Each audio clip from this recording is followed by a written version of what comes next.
യെശയ്യാ പ്രവചന ഗ്രന്ഥം 11-ാം അധ്യായം 1 മുതലുള്ള വചനം.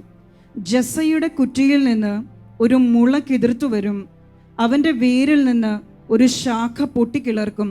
കർത്താവിൻ്റെ ആത്മാവ് അവൻ്റെ മേൽ ആവസിക്കും, ജ്ഞാനത്തിൻ്റെയും വിവേകത്തിൻ്റെയും ആത്മാവ്, ഉപദേശത്തിൻ്റെയും ശക്തിയുടെയും ആത്മാവ്, അറിവിൻ്റെയും ദൈവഭക്തിയുടെയും ആത്മാവ്.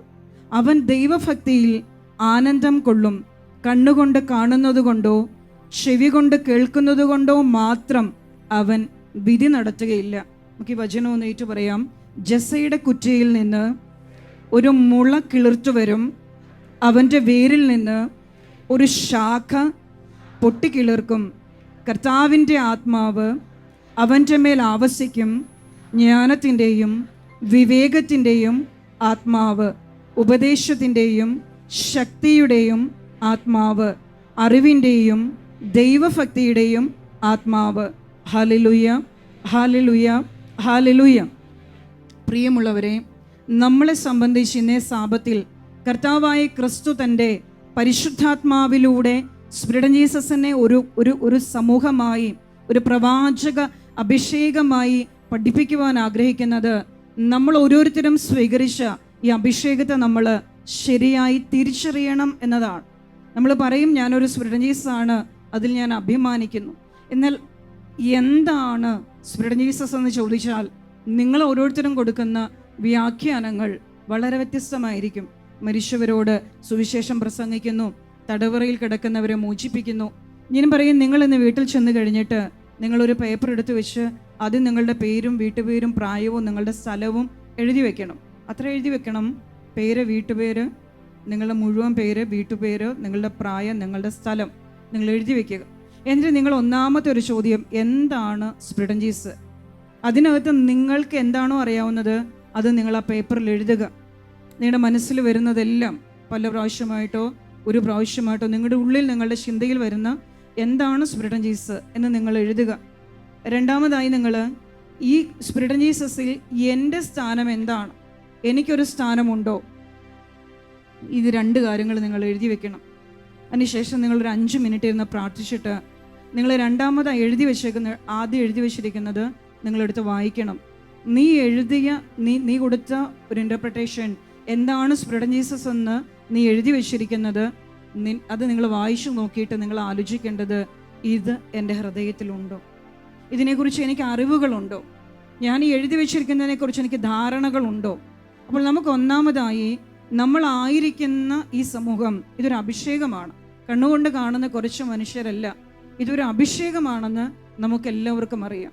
എന്നാൽ ഞാൻ നിങ്ങളോട് പറയും, ഇതൊരു അനുഗ്രഹത്തിൻ്റെ നദിയാണ്. Hallelujah, hallelujah, hallelujah. ഒരേ സമയത്ത് ദൈവത്തിൻ്റെ എല്ലാ അനുഗ്രഹങ്ങളെയും കുടിക്കുവാൻ പറ്റുന്ന ജീവജലത്തിൻ്റെ ഒരു നദിയാണ് സ്പിരിറ്റ് ജീസസ്. കാരണം കഴിഞ്ഞു പോയ കാലങ്ങളിൽ ദൈവം വെളിപ്പെടുത്തി കൊടുക്കുന്ന വചനങ്ങൾ നമുക്കറിയാം. ദൈവത്തിൻ്റെ വചനം പരിശുദ്ധാത്മാവിൽ ആരെങ്കിലും, പരിശുദ്ധാത്മാവുള്ള വ്യക്തികൾ വ്യാഖ്യാനിച്ചു തരാതിരിക്കുമ്പോൾ നമുക്ക് വചനത്തിൻ്റെ ആന്തരികാർത്ഥങ്ങൾ മനസ്സിലാക്കാൻ സാധിക്കുന്നില്ല. എന്നാൽ സ്പിരിറ്റ് ജീസസിന് കർത്താവിൻ്റെ അഭിഷേകം വെളിപ്പെടുത്തുന്ന വചനങ്ങളുടെ കലവറ, വചനങ്ങളുടെ ആഴം. നിയമാവർത്തന പുസ്തകത്തിൽ നമ്മളിങ്ങനെയാണ് പഠിക്കുന്നത്, രഹസ്യങ്ങൾ എല്ലായ്പ്പോഴും ദൈവത്തിൻ്റെതാണ്. രഹസ്യങ്ങളെല്ലാം ദൈവത്തിൻ്റെതാണ്. ദൈവം കഴിഞ്ഞകാല പ്രവാചകന്മാരോട് രഹസ്യങ്ങൾ സ്വപ്നങ്ങളിലൂടെ വെളിപ്പെടുത്തി, സ്വപ്നങ്ങളിലൂടെ സംസാരിച്ചു. പിതാവായ ദൈവം സ്വപ്നങ്ങളിലൂടെ സംസാരിച്ച എല്ലാ പ്രവചനങ്ങൾക്കും വ്യാഖ്യാനിക്കപ്പെടാനുള്ളൊരു അർത്ഥമുണ്ടായിരുന്നു. ദൈവം ഒരു പ്രവാചകനും ഒരു സന്ദേശമോ ഒരു സ്വപ്നമോ വളരെ ഈസി ആയിട്ട് നേരിട്ട് കൊടുത്തിട്ടില്ല. ദൈവം സ്വപ്നങ്ങളിലൂടെ സംസാരിക്കുകയാണ്. അതുകൊണ്ടാണ് പഴയ നിയമ പുസ്തകത്തിൽ നമ്മൾ കാണുന്നത്, രാജാക്കന്മാരൊക്കെ അന്വേഷിക്കുകയാണ്, എൻ്റെ സ്വപ്നം വ്യാഖ്യാനിക്കാൻ ആരെങ്കിലും ഉണ്ടോ? ജോസഫിനെ ഉൽപ്പത്തി പുസ്തകത്തിൽ മുതൽ നമ്മൾ കാണുകയാണ് സ്വപ്നങ്ങൾ, ദൈവം സ്വപ്നത്തിൽ സംസാരിക്കുന്നതും സ്വപ്നങ്ങളുടെ വ്യാഖ്യാനവും. അതിൻ്റെ ഒന്നാമതായിട്ട് നമ്മൾ കാണുന്ന ജോസഫിന് 3 സ്വപ്നങ്ങൾ ഉണ്ടാവുകയാണ്.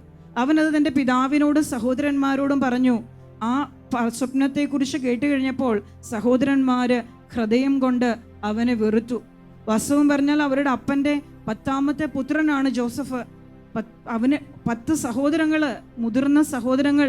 ജോസഫിൻ്റെ അപ്പനാകാൻ പ്രായം തോന്നുന്ന മുതിർന്ന സഹോദരൻ മുതൽ അവന് 9 സഹോദരങ്ങൾ, മറ്റു 10 സഹോദരങ്ങളുണ്ട്. 11ാമത്തെ പുത്രൻ ഒരു സ്വപ്നമുണ്ടായി. അവനൊരു ബാലനായിരുന്നു, കോമളനായൊരു യുവാവ്. അതിനെ പ്രതി അവൻ്റെ ചേട്ടന്മാർക്ക് അസൂയപ്പെടുകയോ അവനെ ഹൃദയം കൊണ്ട് വെറുക്കുകയോ അവനെ അവരുടെ കൂട്ടത്തിൽ നിന്ന് മാറ്റി നിർത്തുകയോ ചെയ്യേണ്ട യാതൊരു കാര്യവുമില്ല. കാരണം ഒരൊറ്റ കാര്യമുള്ളൂ, ഇവൻ്റെ രാത്രിയിൽ 3 സ്വപ്നങ്ങൾ കണ്ടു. പക്ഷേ യാക്കോബിൻ്റെ പുത്രന്മാർക്ക് അറിയാമായിരുന്നു തങ്ങളുടെ സഹോദരൻ കണ്ട സ്വപ്നം തങ്ങളുടെ ദൈവമായ കർത്താവ് നിറവേറ്റുമെന്ന് അവർക്കറിയാമായിരുന്നു. ഹല്ലേലൂയ. അതിൻ്റെ അർത്ഥം അവർക്കറിഞ്ഞുകൂടാ, അതിൻ്റെ വ്യാഖ്യാനം അവർക്കറിഞ്ഞുകൂടാ, അതിൻ്റെ ആന്തരിക അർത്ഥങ്ങൾ, അതിൻ്റെ നാളുകൾ അവർക്കറിഞ്ഞുകൂടാ. എന്നിട്ടും അവർ ആ സ്വപ്നം കണ്ടവനെ ഹൃദയം കൊണ്ട് വെറുക്കുകയും ശത്രുക്കൾക്ക് ഏൽപ്പിച്ചു കൊടുക്കുകയും ചെയ്യുകയാണ്. മറ്റൊരു രീതിയിൽ പറഞ്ഞാൽ ദൈവത്തിൻ്റെ ചില നിഗൂഢ പദ്ധതികൾക്ക് ദൈവത്തിൻ്റെ കരങ്ങളിലെ തന്നെ ഉപകരണങ്ങളായി അവർ മാറുകയാണ്. അപ്പോൾ ഒരു രക്ഷയുടെ വഴി അബ്രാഹത്തിൽ ദൈവം അനുഗ്രഹത്തിൻ്റെ ഒരു വഴി സ്ഥാപിച്ചു. അബ്രാഹത്തിന് വാഗ്ദാന പ്രകാരം ഒരു പുത്രനെ കൊടുത്തു. ദൈവം അവനുമായി അനുഗ്രഹത്തിൻ്റെ ഉടമ്പടി സ്ഥാപിച്ചു. അവന് ദൈവം 2 പുത്രന്മാരെ കൊടുത്തു. അവരിൽ ഒരുവനുമായി എല്ലാ അനുഗ്രഹങ്ങളുടെയും ഉടമ്പടി സ്ഥാപിച്ചു. ആ അനുഗ്രഹത്തിൻ്റെ ഉടമ്പടി സ്ഥാപിച്ചവന് ദൈവം 12 പുത്രന്മാരെ കൊടുത്ത് അവരിലൂടെ ഒരു ജനതയെ രൂപപ്പെടുത്തി ഇന്നും മാഞ്ഞു പോകാത്ത ഒരു നാമമായി കർത്താവ് യാക്കോബിനോട് പറഞ്ഞു, നീ ഇസ്രായേൽ എന്ന് വിളിക്കപ്പെടും. യാക്കോബ് എന്നല്ല, നീ ഇസ്രായേൽ എന്ന് വിളിക്കപ്പെടും. നിന്റെ നാമം നിലനിൽക്കും. ഇന്നും ഒരു ജനതയായി ഭൂമിയിലെ ഒരു രാജ്യമായിട്ട് അവർ നിലകൊള്ളുകയാണ്. എന്നാൽ അവരിൽ നിന്ന്, ജസ്സയുടെ കുറ്റിയിൽ നിന്ന് ഒരു മുള പൊട്ടി പുറപ്പെടും. അവൻ്റെ മേൽ കർത്താവിൻ്റെ ആത്മാവ് അവൻ്റെ മേൽ ആവസിക്കും. ജ്ഞാനത്തിൻ്റെയും വിവേകത്തിൻ്റെയും ആത്മാവ്, ഉപദേശത്തിൻ്റെയും ശക്തിയുടെയും ആത്മാവ്, അറിവിൻ്റെയും ദൈവഭക്തിയുടെയും ആത്മാവ്. ഏകദേശം ഒരു 3-4 മണിക്കൂർ നമ്മൾ ധ്യാനിക്കേണ്ട വചനങ്ങളാണിവ. ജ്ഞാനത്തിൻ്റെയും കർത്താവിൻ്റെ ആത്മാവ് ആരുടെ മേലാണ്?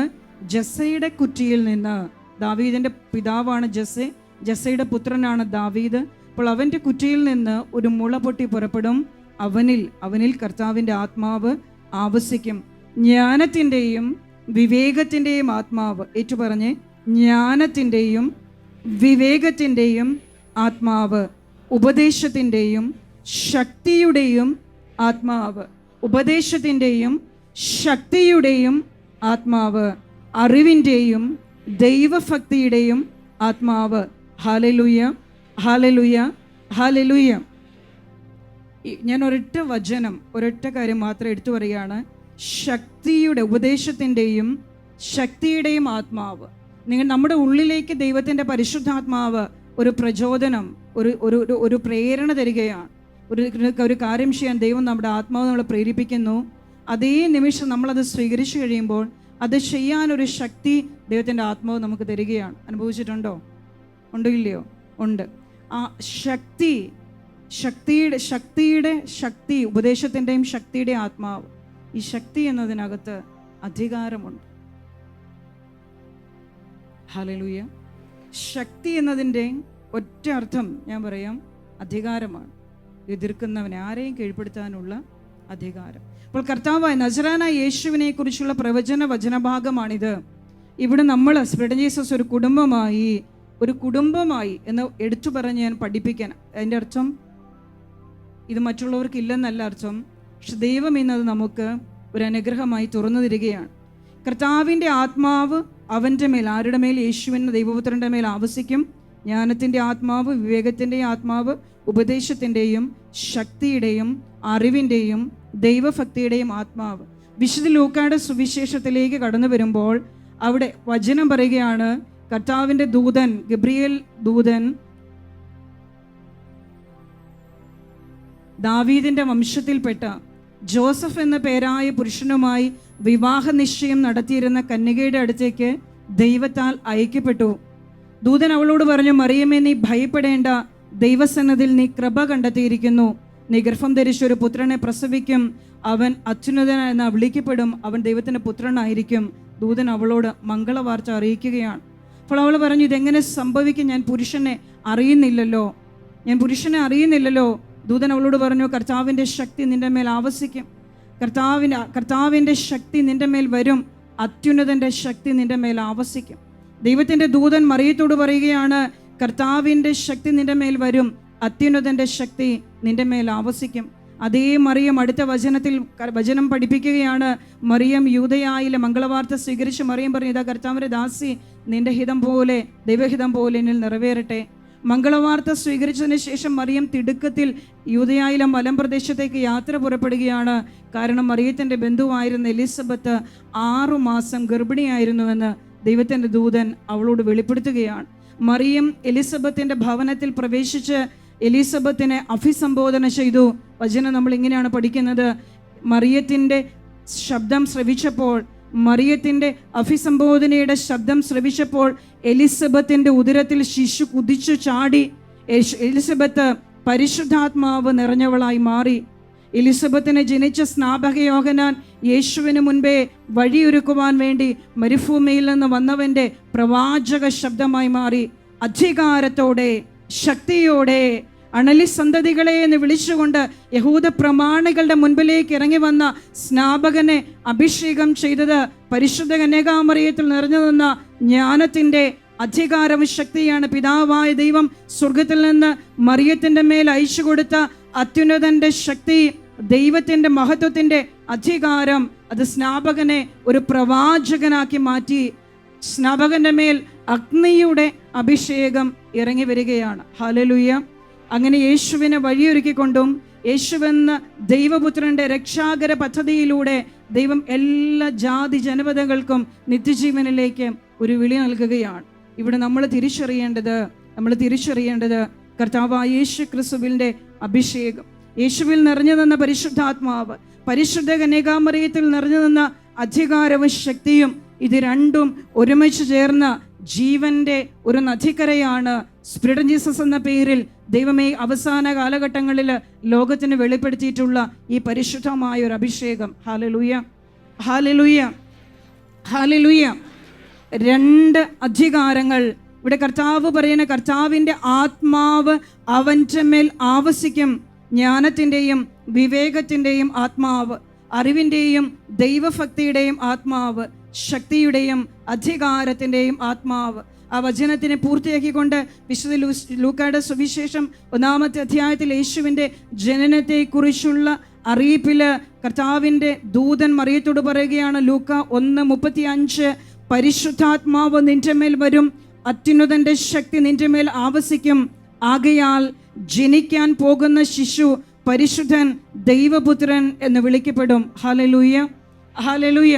അപ്പോൾ പ്രവാചക വചനങ്ങളെ മാംസം ധരിപ്പിച്ചുകൊണ്ട് ഒരു ചെറിയൊരു സമൂഹത്തിനോ 10-20 പേർക്കോ വേണ്ടി മാത്രമല്ല, ആകാശത്തിൻ്റെ കീഴിൽ ജനിച്ചിട്ടുള്ള സകല ജാതി ജനപദങ്ങൾക്കും വേണ്ടി ദൈവം ഒരുക്കിയ രക്ഷയുടെ 2 വലിയ അധികാരങ്ങൾ, പിതാവായ ദൈവം തുറന്നു വെച്ച രക്ഷയുടെ വഴി, യേശുവിൽ നിറഞ്ഞു നിന്ന അഭിഷേകം, കർത്താവിന് സ്വീകാര്യമായ വത്സരം. യെശയ്യാ പ്രവചന ഗ്രന്ഥത്തിൽ നമ്മളിപ്പോൾ വായിച്ചു കേട്ട അതേ വചനങ്ങളെ മാംസം ധരിപ്പിച്ചുകൊണ്ട് വിശുദ്ധ ലൂക്കായുടെ സുവിശേഷം 4-ാം അധ്യായം 16 മുതലുള്ള വചനങ്ങളിൽ യേശു പ്രസംഗിക്കുകയാണ്.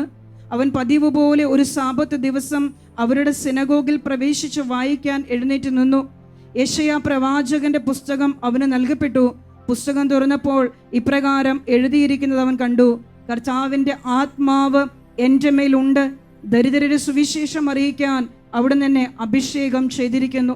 ബന്ധിതർക്ക് മോചനവും, അന്ധർക്ക് കാഴ്ചയും, അടിച്ചമർത്തപ്പെട്ടവർക്ക് സ്വാതന്ത്ര്യവും, കർത്താവിന് സ്വീകാര്യമായ വത്സരവും പ്രഖ്യാപിക്കാൻ അവിടുന്ന് എന്നെ അയച്ചിരിക്കുന്നു. ഈ വചനം കേട്ട് അവൻ്റെ നാവിൽ നിന്ന് പുറപ്പെട്ട കൃപാവചസ്സു കേട്ട് അവരെല്ലാവരും അവനെക്കുറിച്ച് അത്ഭുതപ്പെട്ടു. ഹല്ലേലൂയ. പ്രിയമുള്ളവരെ, കർത്താവായ യേശു ക്രിസ്തു മാംസം ധരിക്കപ്പെട്ട ദൈവത്തിൻ്റെ പുത്രനാണ്. അതേ യേശുവിൻ്റെ ആത്മാവ്, ദൈവത്തിൻ്റെ ആത്മാവ്, അതേ യേശുവിൻ്റെ ആത്മാവിനോട് കൂടെ ജ്ഞാനത്തിൻ്റെ അധികാരം, പരിശുദ്ധ മറിയത്തിന് പിതാവായ ദൈവം കൊടുത്ത അത്യുന്നതൻ്റെ ശക്തി, പരിശുദ്ധാത്മാവിൻ്റെ ശക്തി. ഹല്ലേലൂയ. ഈ 2 വലിയ മഹത്വമാണ് നിങ്ങളിപ്പോൾ കടന്നു വന്നിരിക്കുന്ന ഈ അഭിഷേകത്തിൽ നിറഞ്ഞു നിൽക്കുന്നത്. നിങ്ങൾക്കതിനെക്കുറിച്ച് അറിവുണ്ടാകണം. തടവറയിൽ കിടക്കുന്നവർക്ക് രക്ഷ പ്രാപിക്കാൻ മാത്രമല്ല, ഇതിനിടയിൽ ഈ കൂട്ടായ്മയിലേക്ക് വന്നപ്പോൾ ദൈവം നിങ്ങൾക്ക് ഓരോരുത്തർക്കും ഒരു വിളി നൽകിയിട്ടുണ്ട്. നിങ്ങൾക്ക് അങ്ങനെ ഒരു വിളി കിട്ടിയവരാണോ? ആണോ? പുറകില് നിങ്ങൾക്കൊരു ദൈവവിളി കിട്ടിയവരാണോ? എന്ത് വിളിയാണ് നിങ്ങൾക്ക് ലഭിച്ചത്? പറഞ്ഞു. ഏത് തരത്തിലുള്ള ദൈവവിളിയാണ് ദൈവം എനിക്ക് തന്നത് എന്ന് നിങ്ങൾ കരുതുന്ന ഏത് തരത്തിലാണ്? വിശുദ്ധിയിലേക്കുള്ള വിളി പറഞ്ഞോളുക. ആദ്യ ദൈവം വിളി കിട്ടിയവർ ഇപ്പൊ കണ്ണടച്ച് ധ്യാനിക്കുകയാണ്. കണ്ണു തുറന്നേ, അങ്ങനെ കിടക്കേണ്ട. അനുഗ്രഹമാണ് നിങ്ങൾക്ക് വേണ്ടത്. ഹല്ലേലൂയ. അത് വരുന്നത് വചനത്തിലൂടെയാണ്. എന്ത് വിളിയാണ് ദൈവം എനിക്ക് തന്നത്? നമ്മൾ ഈശോയെ കണ്ടുമുട്ടിയത് ഓർത്ത് നോക്കിക്കേ. എന്നിട്ട് നമ്മൾ എങ്ങനെയാണ് വന്നതെന്ന് ആലോചിച്ച് പറഞ്ഞുകൊള്ളുക. പറഞ്ഞേ, ഉറക്കെ പറയണേ. തടവറയിൽ തുറക്കുന്ന അഭിഷേകം. അടുത്തത് പറഞ്ഞു. ഈശോ അറിയാനുള്ള വിളി, ഈശോയെ കൊടുക്കാനുള്ള വിളി. ഉറക്കെ പറയണം, ഞാനിവിടെ കേൾക്കണം. ഈശോയോട് ചേർന്ന് നിൽക്കാനുള്ള വിളി, ദൈവത്തിൻ്റെ. നിങ്ങൾ ആ ഉത്തരം പറഞ്ഞു കഴിഞ്ഞു. നമുക്ക് ദൈവം ആദ്യം തരുന്ന വ്യക്തിഗതമായ വിളി ദൈവത്തിൻ്റെ അനുഗ്രഹത്തിൻ്റെ അവകാശി എന്നുള്ള വിളിയാണ്. നമുക്ക് ഒന്നാമതായിട്ട് കിട്ടുന്ന വിളി സ്വാഭാവികമായ ദൈവവിളി. ദൈവം നിന്നെ സ്വന്തമാക്കാൻ ആഗ്രഹിക്കുന്നു. അതുകൊണ്ട് തൻ്റെ പുത്രനായ യേശുവിനെ നമ്മുടെ ദുഷിതയ്ക്ക്, അതിക്രമത്തിന്, പാപത്തിന് പരിഹാര ബലിയായിട്ട് കൊടുത്തു. ക്രിസ്തു നമ്മുടെ പാപത്തിന് പരിഹാരം ചെയ്തു. ഞാൻ ക്രിസ്തുവിലാകുമ്പോൾ പിതാവായ ദൈവം എനിക്ക് നൽകുന്ന ഒന്നാമത്തെ വിളിയാണ് ദൈവത്തിൻ്റെ എല്ലാ അനുഗ്രഹങ്ങളുടെയും അവകാശി. പറഞ്ഞ്, ദൈവത്തിൻ്റെ എല്ലാ അനുഗ്രഹങ്ങൾക്കും അവകാശിയാകുവാൻ ദൈവം എന്നെ വിളിച്ചിരിക്കുകയാണ്. Hallelujah, hallelujah, hallelujah, hallelujah. നിങ്ങൾ ആലോചിച്ച് ശരിയാണോ? അതെ, ദൈവം ഒന്നാമത് നൽകുന്ന വിളി അനുഗ്രഹമാണ്. ഒന്നാമത്തെ വിളി അനുഗ്രഹമാണ്. ദൈവം 1 പത്രോസ് 3-ാം അധ്യായം 9-ാമത്തെ വചനം എന്താണ് നമ്മൾ പഠിപ്പിക്കുന്നത്? അനുഗ്രഹം അവകാശമാക്കുവാൻ വിളിക്കപ്പെട്ടിരിക്കുന്നവരാണല്ലോ നിങ്ങൾ. ഹല്ലേലൂയ. അനുഗ്രഹം അവകാശമാക്കാൻ ദൈവം എന്നെ വിളിച്ചിരിക്കുകയാണ്. ആ വിളി എനിക്ക് ലഭിച്ചത് ആരിലൂടെയാണ്? പിതാവായ ദൈവം അബ്രാഹത്തെ വിളിച്ചു. അബ്രാഹം ദൈവത്തോട് വിശ്വസ്തനായിക്കൊണ്ട് അബ്രാഹം അനുഗ്രഹത്തിൻ്റെ ഉടമയായി മാറി, വിശ്വാസികളുടെ പിതാവായി മാറി. പിതാവായ അബ്രാഹത്തിന് ദൈവം കൊടുത്ത ആ വിളി, ദൈവം അബ്രാഹത്തെ വിളിച്ചു. ആ വിളിയിലൂടെ ദൈവം എന്നെയും വിളിക്കുകയാണ്. അപ്പോൾ നമ്മൾ യേശുക്രിസ്തുവിൽ മാത്രമല്ല നമ്മുടെ ബന്ധം. പിതാവായ ദൈവം അബ്രാഹത്തെ വിളിച്ചു, അബ്രാഹം ദൈവത്തെ വിശ്വസിച്ചു. അതുകൊണ്ട് തന്നെ എനിക്കും നിങ്ങൾക്കും രക്ഷകന് ദൈവം അവകാശിയായി നൽകി. അവിടെ അവകാശിയാണ് കർത്താവ്. എൻ്റെ അവകാശം സ്വർഗത്തിലാണെന്ന് നമ്മൾ പറയുമ്പോൾ എനിക്കൊരു അവകാശി മുകളിലുണ്ടെന്ന് നമ്മൾ ഓർക്കണം. എനിക്ക് അവകാശിയായ ഒരുവൻ, എൻ്റെ യജമാനനായ, എൻ്റെ ഉടയവനായ എൻ്റെ കർത്താവ്. ആ കർത്താവ് ഞാനുമായിട്ടുള്ള ബന്ധത്തിലേക്ക് വരുമ്പോൾ നമ്മുടെ ഒന്നാമത്തെ വിളിയാണ് വിശുദ്ധിയിലേക്കുള്ള വിളി. പക്ഷെ ആ വിശുദ്ധി, നിത്യജീവൻ, അനുഗ്രഹങ്ങൾ, ഇതിൻ്റെ എല്ലാം ഒറ്റ ഞാൻ ഇങ്ങനെ പറയട്ടെ, ഒരൊറ്റ പാക്കേജാണ്. എല്ലാം ഉള്ള വിളി, എല്ലാം ഉണ്ട് അവിടെ. നിത്യജീവനുണ്ട്, സമാധാനമുണ്ട്, എല്ലാം ഉണ്ട്. അനുഗ്രഹം അവകാശമാക്കാൻ ദൈവം എന്നെ വിളിച്ചിരിക്കുന്നു. അപ്പോൾ ഞാൻ നിങ്ങളെ പഠിപ്പിക്കാൻ ആഗ്രഹിക്കുന്നത്, ഞാൻ നിങ്ങളോട് പങ്കുവയ്ക്കാൻ ആഗ്രഹിക്കുന്നത്, ദൈവം അബ്രാഹത്തെ വിളിച്ചു. എന്നിട്ട് ദൈവം അബ്രാഹത്തെ മാന്യമായൊരു വിളി കൊടുത്തു. അവൻ്റെ പേര് മാറ്റി. അബ്രാം എന്നായിരുന്നു അവൻ്റെ പേര്. ദൈവം അവനെ എങ്ങനെ വിളിച്ചു? ഇനിമേൽ നിൻ്റെ പേര് അബ്രാം എന്നായിരിക്കില്ല, അബ്രാഹം എന്നായിരിക്കും. നമ്മൾക്കും ഒരു പുതിയ പേര് കിട്ടുകയാണ്. എപ്പോഴാണ്? ജ്ഞാനസ്നാനം സ്വീകരിക്കുമ്പോൾ. പക്ഷെ ആ പേരുമായിട്ടും ജീവിതമായിട്ട് നമുക്കൊരു ബന്ധമുണ്ടോ എന്നുള്ളതാണ് നമ്മൾ വല്ലപ്പോഴെങ്കിലും ഓർത്തിരിക്കേണ്ടത്. അപ്പോൾ ദൈവം നമ്മളെ വിളിച്ചു. 1 പത്രോസ് 3:9 ദൈവം അനുഗ്രഹം അവകാശമാക്കാൻ നമ്മളെ വിളിച്ചു.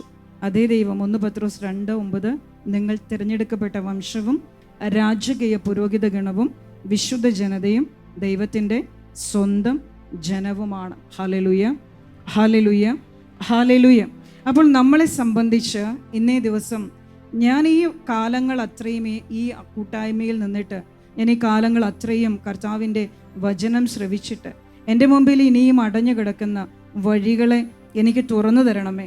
നിങ്ങളിൽ പലരും നിങ്ങളൊരു ഉയർന്ന പർവ്വതത്തിൻ്റെ മുകളിൽ നിൽക്കുകയാണ്, എന്നാൽ നിങ്ങൾ അതിൻ്റെ ആദ്യത്തെ സ്റ്റെപ്പുകൾ കയറിയിട്ടില്ല. ഞാനങ്ങനെ പറയുന്നത് ബുദ്ധിമുട്ടായിട്ട് വിചാരിക്കേണ്ട, അതാണ് സത്യം. നമുക്ക് പലതും അറിയാം, പക്ഷെ നമ്മൾ പ്രാരംഭമായി ദൈവവുമായിട്ടുള്ള ബന്ധത്തിൽ അറിഞ്ഞിരിക്കേണ്ടത് നമ്മൾ ഇനിയും സ്വന്തമാക്കിയിട്ടില്ല. ഹല്ലേലൂയ. ഇന്ന് ഈ കൂട്ടായ്മയെ സംബന്ധിച്ച്, നമ്മളായിരിക്കുന്ന സ്പിരിറ്റ് ആൻഡ് ജീസസ് സമൂഹത്തെ സംബന്ധിച്ച് ദൈവം അത്ഭുതകരമായ ആത്മാവിൻ്റെ വീര്യപ്രവർത്തികൾ, ഫലദായകമായ വലിയ ശുശ്രൂഷകൾ നമ്മളിൽ സംഭവിച്ചുകൊണ്ടിരിക്കുകയാണ്. കഴിഞ്ഞുപോയ കുറേ വർഷങ്ങളായി നമ്മൾക്ക് അറിയാവുന്നൊരു കാര്യമാണ് ജ്ഞാനത്തിൻ്റെ അഭിഷേകം. ജ്ഞാനത്തിൻ്റെ അഭിഷേകം. നിങ്ങളിൽ പലരും അതിനുവേണ്ടി പ്രാർത്ഥിക്കുക, ദൈവമേ ജ്ഞാനത്തിൻ്റെ അഭിഷേകം കൊണ്ട് എന്നെ അനുഗ്രഹിക്കണമേ. ഒരു വ്യക്തി ഒരിക്കൽ എന്നോട് പറഞ്ഞു, ജ്ഞാനത്തോടൊത്ത് എല്ലാ നന്മകളും എണ്ണമറ്റ ധനവും എനിക്ക് ലഭിച്ചു എന്ന് വചനമുണ്ട്. അതുകൊണ്ട് ഇത്രയും നാള് ഞാൻ ഈശോയോട് പ്രാർത്ഥിച്ചിട്ട് എനിക്ക് സമ്പത്തൊന്നും ശരിയായില്ല, എൻ്റെ കടങ്ങളൊന്നും മാറിയില്ല, എനിക്ക് സമ്പത്തൊന്നും കിട്ടിയില്ല. ഇന്നു മുതൽ ഞാൻ ജ്ഞാനത്തിനു വേണ്ടി പ്രാർത്ഥിക്കുകയാണ്, എനിക്ക് സമ്പത്ത് കിട്ടാൻ.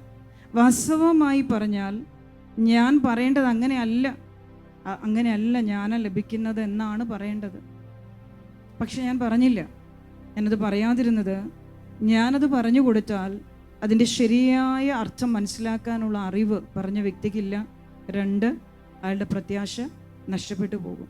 പക്ഷെ ഇന്ന് ഞാൻ നിങ്ങളോട് പഠിപ്പിക്കുന്ന ഈ വചനങ്ങളിൽ നിങ്ങളും നിങ്ങളുടെ തലമുറകളും ശാശ്വതമായി അനുഗ്രഹിക്കപ്പെടണമെന്ന് ദൈവം ആഗ്രഹിക്കുകയാണ്, ഞാനും ആഗ്രഹിക്കുകയാണ്. ഹല്ലേലൂയ. സ്പിരിറ്റ് ആൻഡ് ജീസസ് എന്ന് പറയുന്ന ഉറച്ചു നിൽക്കുന്ന വിശുദ്ധമായിട്ട് ഈ സമൂഹത്തോട് വിശ്വസ്തയോടെ നിൽക്കുന്നവരെല്ലാം ദൈവത്തിൻ്റെ അനുഗ്രഹങ്ങൾക്ക് അവകാശികളാകണം. Hallelujah, hallelujah. യാക്കോബ് ശ്ലീഹായുടെ ലേഖനം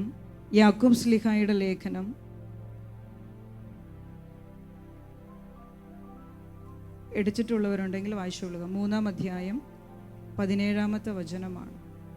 യാക്കോബ് 3:17.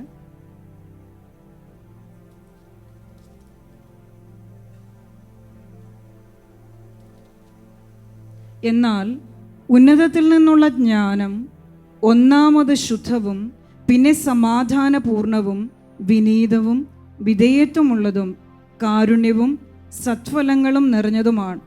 അത് അനിശ്ചിതമോ ആത്മാർത്ഥതയില്ലാത്തതോ അല്ല. Hallelujah, hallelujah. ഞാൻ വാസ്തവത്തിൽ പഠിപ്പിച്ചു കൊണ്ട് എത്തിക്കുന്നത് ദൈവത്തിൽ നിന്ന് എങ്ങനെ ഭൗതിക ആത്മീയ അനുഗ്രഹങ്ങൾ പ്രാപിക്കാം എന്നതാണ് കേട്ടോ. അതാണ് ഞാൻ പഠിപ്പിക്കുന്നത്. അതുകൊണ്ട് ശ്രദ്ധ മാറിപ്പോകരുത്. ഉന്നതത്തിൽ നിന്നുള്ള ജ്ഞാനം ഒന്നാമത് ശുദ്ധവും പിന്നെ സമാധാനപൂർണവും വിനീതവും വിധേയത്വമുള്ളതും കാരുണ്യവും സത്ഫലങ്ങളും നിറഞ്ഞതുമാണ്. അത് അനിശ്ചിതമോ, ബൈബിളിൻ്റെ ഏറ്റവും അവസാന ഭാഗത്താണ്. നിങ്ങൾ പുതിയ നിയമത്തിൽ 348, 349, 340-നും 350-നും ഇടയ്ക്കുള്ള പേജ് നോക്കിക്കൊള്ളുക. POC ബൈബിൾ ആണെങ്കിൽ യാക്കോബ് 3:17. ഉന്നതത്തിൽ നിന്നുള്ള ജ്ഞാനം ഒന്നാമത് ശുദ്ധവും പിന്നെ സമാധാനപൂർണവും വിനീതവും വിധേയത്വമുള്ളതും കാരുണ്യവും സത്ഫലങ്ങളും നിറഞ്ഞതുമാണ്. അത് അനിശ്ചിതമോ ആത്മാർത്ഥതയില്ലാത്തതോ അല്ല. ദൈവം സ്പിരിറ്റ് അനുഗ്രഹത്തിൻ്റെയും അധികാരത്തിൻ്റെയും പാപക്ഷമയുടെയും നിത്യജീവനിലേക്ക് പ്രവേശിക്കാൻ 2 വഴികൾ ദൈവം തുറന്നു വെച്ചു. അതിലൊന്നാണ് യേശുക്രിസ്തുവിൻ്റെ ആത്മാവിൻ്റെ അഭിഷേകം. പിശാചുക്കളുടെ മേലും നരകത്തിൻ്റെയും മരണത്തിൻ്റെയും മേൽ യേശുവിനുള്ള അധികാരം. ഇത് മരണത്തിൻ്റെയും നരകത്തിൻ്റെയും താക്കോലുകൾ എൻ്റെ കൈവശമുണ്ടെന്ന് പറഞ്ഞ് പിശാചിനെയും മരണത്തെയും നശിപ്പിച്ചു കളഞ്ഞ നസറാന യേശുക്രിസ്തുവിൻ്റെ അധികാരവും ശക്തിയും പിതാവായ ദൈവം യേശുക്രിസ്തുവിൻ്റെ നാമത്തിന് കൊടുത്ത അപ്രമാദിത്യം. അതുകൊണ്ടാണ് അവൻ്റെ വലതുകരത്തിൽ വിജയദണ്ഡ്, അധികാരത്തിൻ്റെ ദണ്ഡോട് കൂടിയവൻ കർത്താവായ ക്രിസ്തു.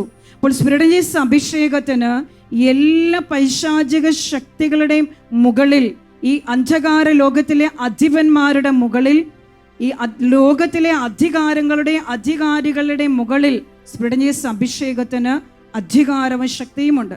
നമ്മൾ ആദ്യമായി, ഞാൻ പറയും, ഞങ്ങൾ ഈ അഭിഷേകത്തിലേക്ക് ഒരു വിളിയിൽ തിരിച്ച് പ്രവേശിച്ചു. നമ്മളിതിനെക്കുറിച്ച് പഠിക്കണം. നമ്മളെ നയിക്കുന്നവരെക്കുറിച്ച് ശരിയായ നല്ല അറിവുകൾ നമുക്കുണ്ടാകണം. അവരുടെ സമർപ്പണം, അവർ പ്രാപിച്ചിട്ടുള്ള അറിവുകൾ, കർത്താവിൻ്റെ ദാസൻ പ്രാപിച്ചിട്ടുള്ളതിൻ്റെ ഒരു 10% പോലും നമ്മൾ ഇന്നുവരെ അറിഞ്ഞിട്ടുണ്ടാകണമെന്നില്ല. Hallelujah, hallelujah. പക്ഷെ ദൈവം ഒരു മനുഷ്യനെ തിരഞ്ഞെടുത്ത്, ദൈവം ഒരു മനുഷ്യനെ അഭിഷേകം ചെയ്ത്, ദൈവം പരിശോധിച്ച്, ദൈവം ഉറപ്പിച്ചു.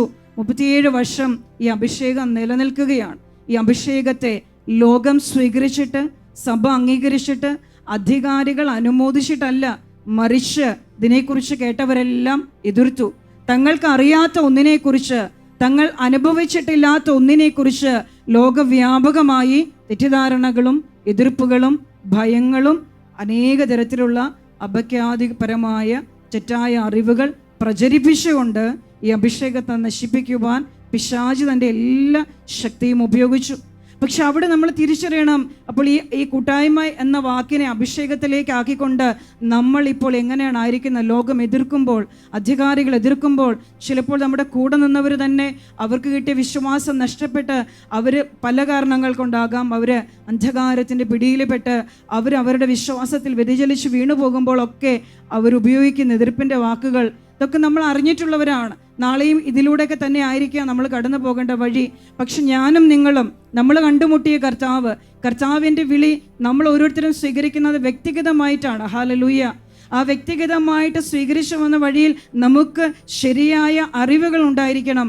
അതിന് നമുക്ക് നല്ല ചിന്താശേഷി ഉണ്ടാകണം, നമുക്ക് നല്ല ചിന്തകൾ ഉണ്ടാകണം, നമുക്ക് കാര്യഗ്രഹണ ശേഷി ഉണ്ടാകണം. ഇതെല്ലാം ശരിയായതും നന്മയായതും ദൈവത്തിൽ നിന്നുള്ളതും പ്രാപിക്കുവാൻ ദൈവം നമുക്ക് പരിശുദ്ധാത്മാവിനെ തരികയാണ് യേശു ക്രിസ്തുവിലൂടെ. അപ്പോൾ ക്രിസ്തുവിൻ്റെ അഭിഷേകം അത് അധികാരമാണ്.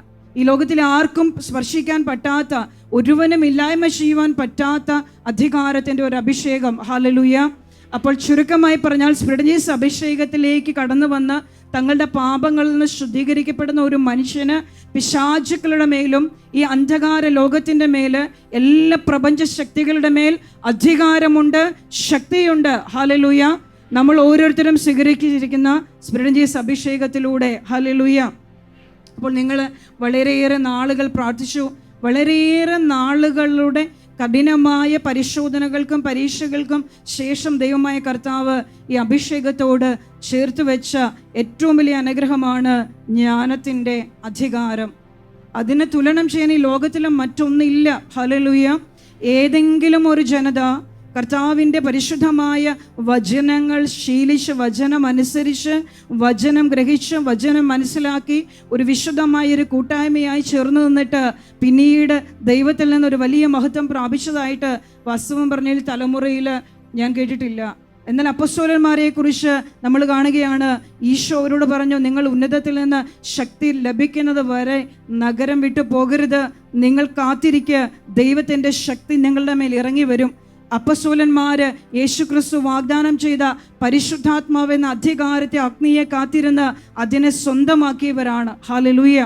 അവർ പരിശുദ്ധാത്മാവിനാലും അഗ്നിയാലും സ്നാനപ്പെട്ടു. 2 അധികാരങ്ങളാണ് അവരുടെ മേൽ ഇറങ്ങി വന്നത്. പരിശുദ്ധാത്മാവിൻ്റെ അധികാരവും അഗ്നിയുടെ അധികാരവും.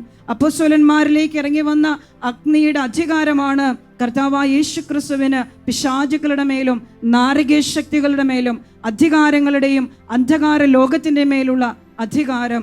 അതിനാൽ അവർ കടന്നുപോയിടത്തെല്ലാം അവർക്ക് ലോകത്തെ പ്രകാശിപ്പിക്കാൻ, പിശാച് ഇരുട്ടിലാക്കിയ ലോകത്തെ, ആദത്തിന്റെ പാപത്തിലൂടെ നഷ്ടപ്പെട്ടു പോയ എല്ലാ ജാതി ജനപദങ്ങളെയും ക്രിസ്തുവിൻ്റെ അപ്പോസ്തലന്മാർക്ക് ക്രിസ്തുവിൻ്റെ പ്രകാശം കൊണ്ട് ദൈവത്തിൻ്റെതാക്കി മാറ്റുവാൻ കഴിഞ്ഞു. എല്ലാ ലോക രാജ്യങ്ങളിലും സുവിശേഷം പ്രസംഗിക്കപ്പെട്ടു. Hallelujah, hallelujah, hallelujah. എന്നാൽ അവരോടുകൂടെ ജ്ഞാനമുണ്ടായിരുന്നു, അവരോടുകൂടെ പരിശുദ്ധ മറിയത്തിൻ്റെ അധികാരമുണ്ടായിരുന്നു, മറിയത്തിൻ്റെ അഭിഷേകമുണ്ടായിരുന്നു.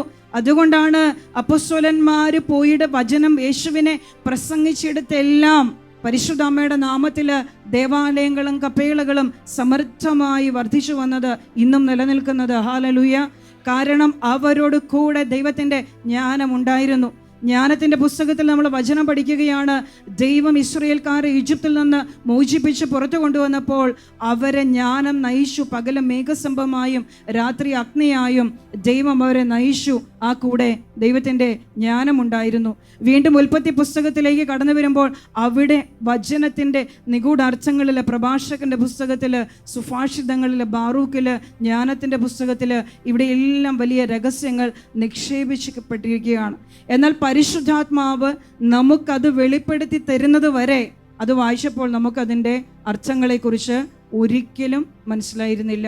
എന്നാൽ ഇന്ന് ദൈവം നമുക്ക് സ്പിരിഡൻജീസിന് ജ്ഞാനത്തിൻ്റെ അഭിഷേകത്തെ, ജ്ഞാനത്തിൻ്റെ അധികാരത്തെ, ജ്ഞാനത്തിൻ്റെ അനുഗ്രഹത്തെ വെളിപ്പെടുത്തി തന്നിരിക്കുകയാണ്.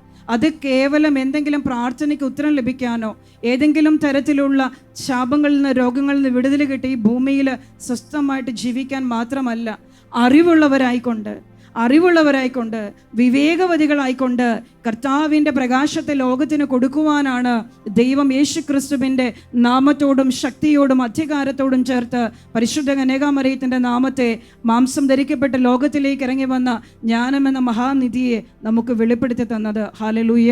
അതുകൊണ്ട് നമ്മളിലെ പുരുഷന്മാർക്കും സ്ത്രീകൾക്കും കുഞ്ഞുങ്ങൾക്കും അറിവുള്ളവരായിരിക്കണം. നമ്മൾ എങ്ങനെ എന്ത് പ്രാപിച്ചിരിക്കുന്നു. അപ്പോൾ നമ്മൾ സ്വീകരിക്കുന്ന ജ്ഞാനമെന്ന മഹാനിധി അതൊരു വലിയ നിധിയാണ്. കാരണം ദൈവവചനത്തിൻ്റെ എല്ലാ അനുഗ്രഹങ്ങളും ഗൂഢമായി നിക്ഷേപിക്കപ്പെട്ടിരിക്കുന്ന വചനത്തിൻ്റെ ആന്തരികാർത്ഥങ്ങളും സമൃദ്ധിയും എല്ലാം വചനം നിക്ഷേപിക്കപ്പെട്ടിരിക്കുന്നത് ജ്ഞാനത്തോട് ബന്ധപ്പെട്ടിരിക്കുകയാണ്. ജ്ഞാനത്തിൻ്റെ പുസ്തകം 1-ാമത്തെ അധ്യായത്തിൽ നമ്മളിങ്ങനെയാണ് പഠിക്കുന്നത്: ജ്ഞാനം കപട ഹൃദയത്തിൽ പ്രവേശിക്കുകയില്ല, പാപത്തിന് അടിമയായ ശരീരത്തിൽ വസിക്കുകയുമില്ല. കപട ഹൃദയത്തിൽ പ്രവേശിക്കാത്ത, പാപത്തിന് അടിമയായ ശരീരത്തിൽ വസിക്കാൻ സാധ്യമല്ലാത്ത ജ്ഞാനം വ്യഭിചാരികളും മദ്യപാനികൾ, കൊലപാതകം, നുണ, ചതി, വഞ്ചന. ജ്ഞാനം 1:11. ജ്ഞാനം നുണ പറയുന്ന ആത്മാവിനോടൊത്ത്, നുണ പറയുന്നവൻ ആത്മാവിനെ നശിപ്പിക്കുന്നു. അപ്പോൾ നുണ പറയുന്ന വ്യക്തിയാണ്. നിന്റെ നാവ് കൊണ്ട് നീ നിസ്സാരമായ കാര്യങ്ങളിൽ ശ്രദ്ധയോടെയോ അറിവില്ലാതെയോ നീ നുണ പറയുകയാണ്. ഒരൊറ്റ നിയമം, സ്ഥാപിക്കപ്പെട്ട ജ്ഞാനത്തിൻ്റെ നിയമത്തിൽ നമുക്ക് എന്ത് നഷ്ടപ്പെട്ടു പോകും? പങ്കാളിത്തമില്ല, കൂട്ടായ്മയില്ല, അനുഗ്രഹങ്ങളില്ല. ജ്ഞാനത്തിൻ്റെ പുസ്തകം അടുത്ത വചനം പറയുന്ന 6-ാം അധ്യായം 23-ാമത്തെ വചനം: ജ്ഞാനം ഹീനമായ അസൂയയുമൊത്ത് ചരിക്കുകയില്ല. അപ്പോൾ ഈ കൂട്ടായ്മയുമായിട്ട് നമ്മൾ ചേർന്ന് നിൽക്കുമ്പോൾ നമുക്ക് യേശു ക്രിസ്തുവിലൂടെ, അവൻ്റെ രക്തത്തിലൂടെ പിതാവായ ദൈവം നമുക്ക് നൽകിയ പാപമോചനത്തിൻ്റെ അധികാരം, പാപത്തിൽ നിന്നും മോചനം ലഭിച്ച് വിശുദ്ധിയിൽ ജീവിക്കുവാനുള്ള അധികാരം, അത് ഏറ്റവും സൂക്ഷ്മതയോടെ ഏറ്റവും വിശുദ്ധമായി നമ്മൾ ഓരോരുത്തരും സ്വന്തം ജീവിതത്തിൽ അനുവർത്തിക്കുമെങ്കിൽ ദൈവം നമ്മളെ പരിശുദ്ധാത്മാവിലൂടെയും വചനത്തിലൂടെയും നവീകരിച്ച് അറിവിലേക്ക് പ്രവേശിപ്പിക്കുകയാണ്. യാക്കോബ് ശ്ലീഹായിലൂടെ പരിശുദ്ധാത്മാവ് പഠിപ്പിക്കുകയാണ് ജ്ഞാനത്തെക്കുറിച്ച്. യാക്കോബ് 3:17: എന്നാൽ ഉന്നതത്തിൽ നിന്നുള്ള ജ്ഞാനം ഒന്നാമത് ശുദ്ധവും പിന്നെ സമാധാനപൂർണവും വിനീതവും വിധേയത്വമുള്ളതും കാരുണ്യവും സത്ഫലങ്ങളും നിറഞ്ഞതാണ്. അത് അനിശ്ചിതമോ ആത്മാർത്ഥതയില്ലാത്തതോ അല്ല. ജ്ഞാനത്തെക്കുറിച്ചുള്ള നമ്മുടെ പ്രാരംഭമായ അറിവ് ഇതായിരിക്കണം. ഹല്ലേലൂയ. അതിന് തൊട്ട് മുമ്പത്തെ വചനം നിങ്ങൾ വായിച്ചുള്ളതിന് മുമ്പും ശേഷവുമുള്ള വചനം വായിച്ച് നമ്മൾ പഠിക്കണം. ജ്ഞാനം 3, യാക്കോബ് 3:13 മുതലും 1 മുതലുള്ള വചനവും 4-ാം അധ്യായത്തിൻ്റെ 1 മുതൽ 9 മുതലുള്ള വചനമൊക്കെ ജ്ഞാനവുമായിട്ട് ബന്ധപ്പെട്ടിട്ടുള്ളത് തന്നെയാണ്. അറിവ് അത് ഉന്നതത്തിൽ നിന്നുള്ള ജ്ഞാനം ഒന്നാമത് ശുദ്ധമാണ്, സമാധാനപൂർണമാണ്, അത് വിനീതമാണ്, വിധേയത്വമുള്ളതാണ്, കാരുണ്യവും സത്ഫലങ്ങളും നിറഞ്ഞതുമാണ്. അത് അനിശ്ചിതമോ ആത്മാർത്ഥതയില്ലാത്തതോ അല്ല. അപ്പോൾ നമ്മളെ തന്നെ ദൈവത്തിന് മുമ്പിൽ തൻ്റെ ഹൃദയത്തെ പരിശുദ്ധാത്മാവിലൂടെയും വചനത്തിലൂടെയും ഒരുക്കി വെക്കുന്നുവോ അവരിലേക്കാണ് അറിവിൻ്റെ വേരുകൾ ഇറങ്ങി വരുന്നത്. Hallelujah, hallelujah. ഉൽപ്പത്തി പുസ്തകത്തിൽ ദൈവം അബ്രാഹത്തെ വിളിക്കുകയാണ്. അബ്രാഹത്തിൻ്റെ വിളി, ഞാൻ അതിലേക്കാണ് വരുന്നത്, പക്ഷെ അതിനു മുമ്പ് ഞാൻ സൂചിപ്പിക്കുകയാണ്, വചനം എടുക്കണ്ട. ഉൽപ്പത്തി പുസ്തകത്തിൽ ദൈവം അബ്രാഹത്തെ വിളിക്കുമ്പോൾ അബ്രാഹത്തിൻ്റെ ജീവചരിത്രം പഠിച്ചാൽ മനസ്സിലാകും അബ്രാഹാം ചരിച്ചത് അറിവിൻ്റെ വഴികളിലൂടെയാണ്. അബ്രാഹാം അനുഗ്രഹം ദൈവത്തിൽ നിന്ന് പ്രാപിച്ചെടുത്തതാണ്. നമ്മൾ നോക്കുമ്പോൾ ദൈവം അബ്രാഹത്തെ വിളിച്ചു, നിനക്ക് അനുഗ്രഹങ്ങളെല്ലാം ഉണ്ടായിരിക്കുമെന്ന് ദൈവം അബ്രാഹത്തോട് വളരെ ഈസി ആയിട്ട് കൊടുത്തതായിട്ടാണ് നമുക്ക് വചനം വായിക്കുമ്പോൾ മനസ്സിലാകുന്നത്. എന്നാൽ അങ്ങനെയല്ല. നമ്മളത് പഠിക്കുമ്പോൾ അബ്രാഹാം ദൈവത്തിൽ നിന്ന് അനുഗ്രഹങ്ങൾ പ്രാപിച്ചെടുക്കാൻ യോഗ്യതയുള്ളവനായി കാണപ്പെടുകയാണ് അറിവിലൂടെ.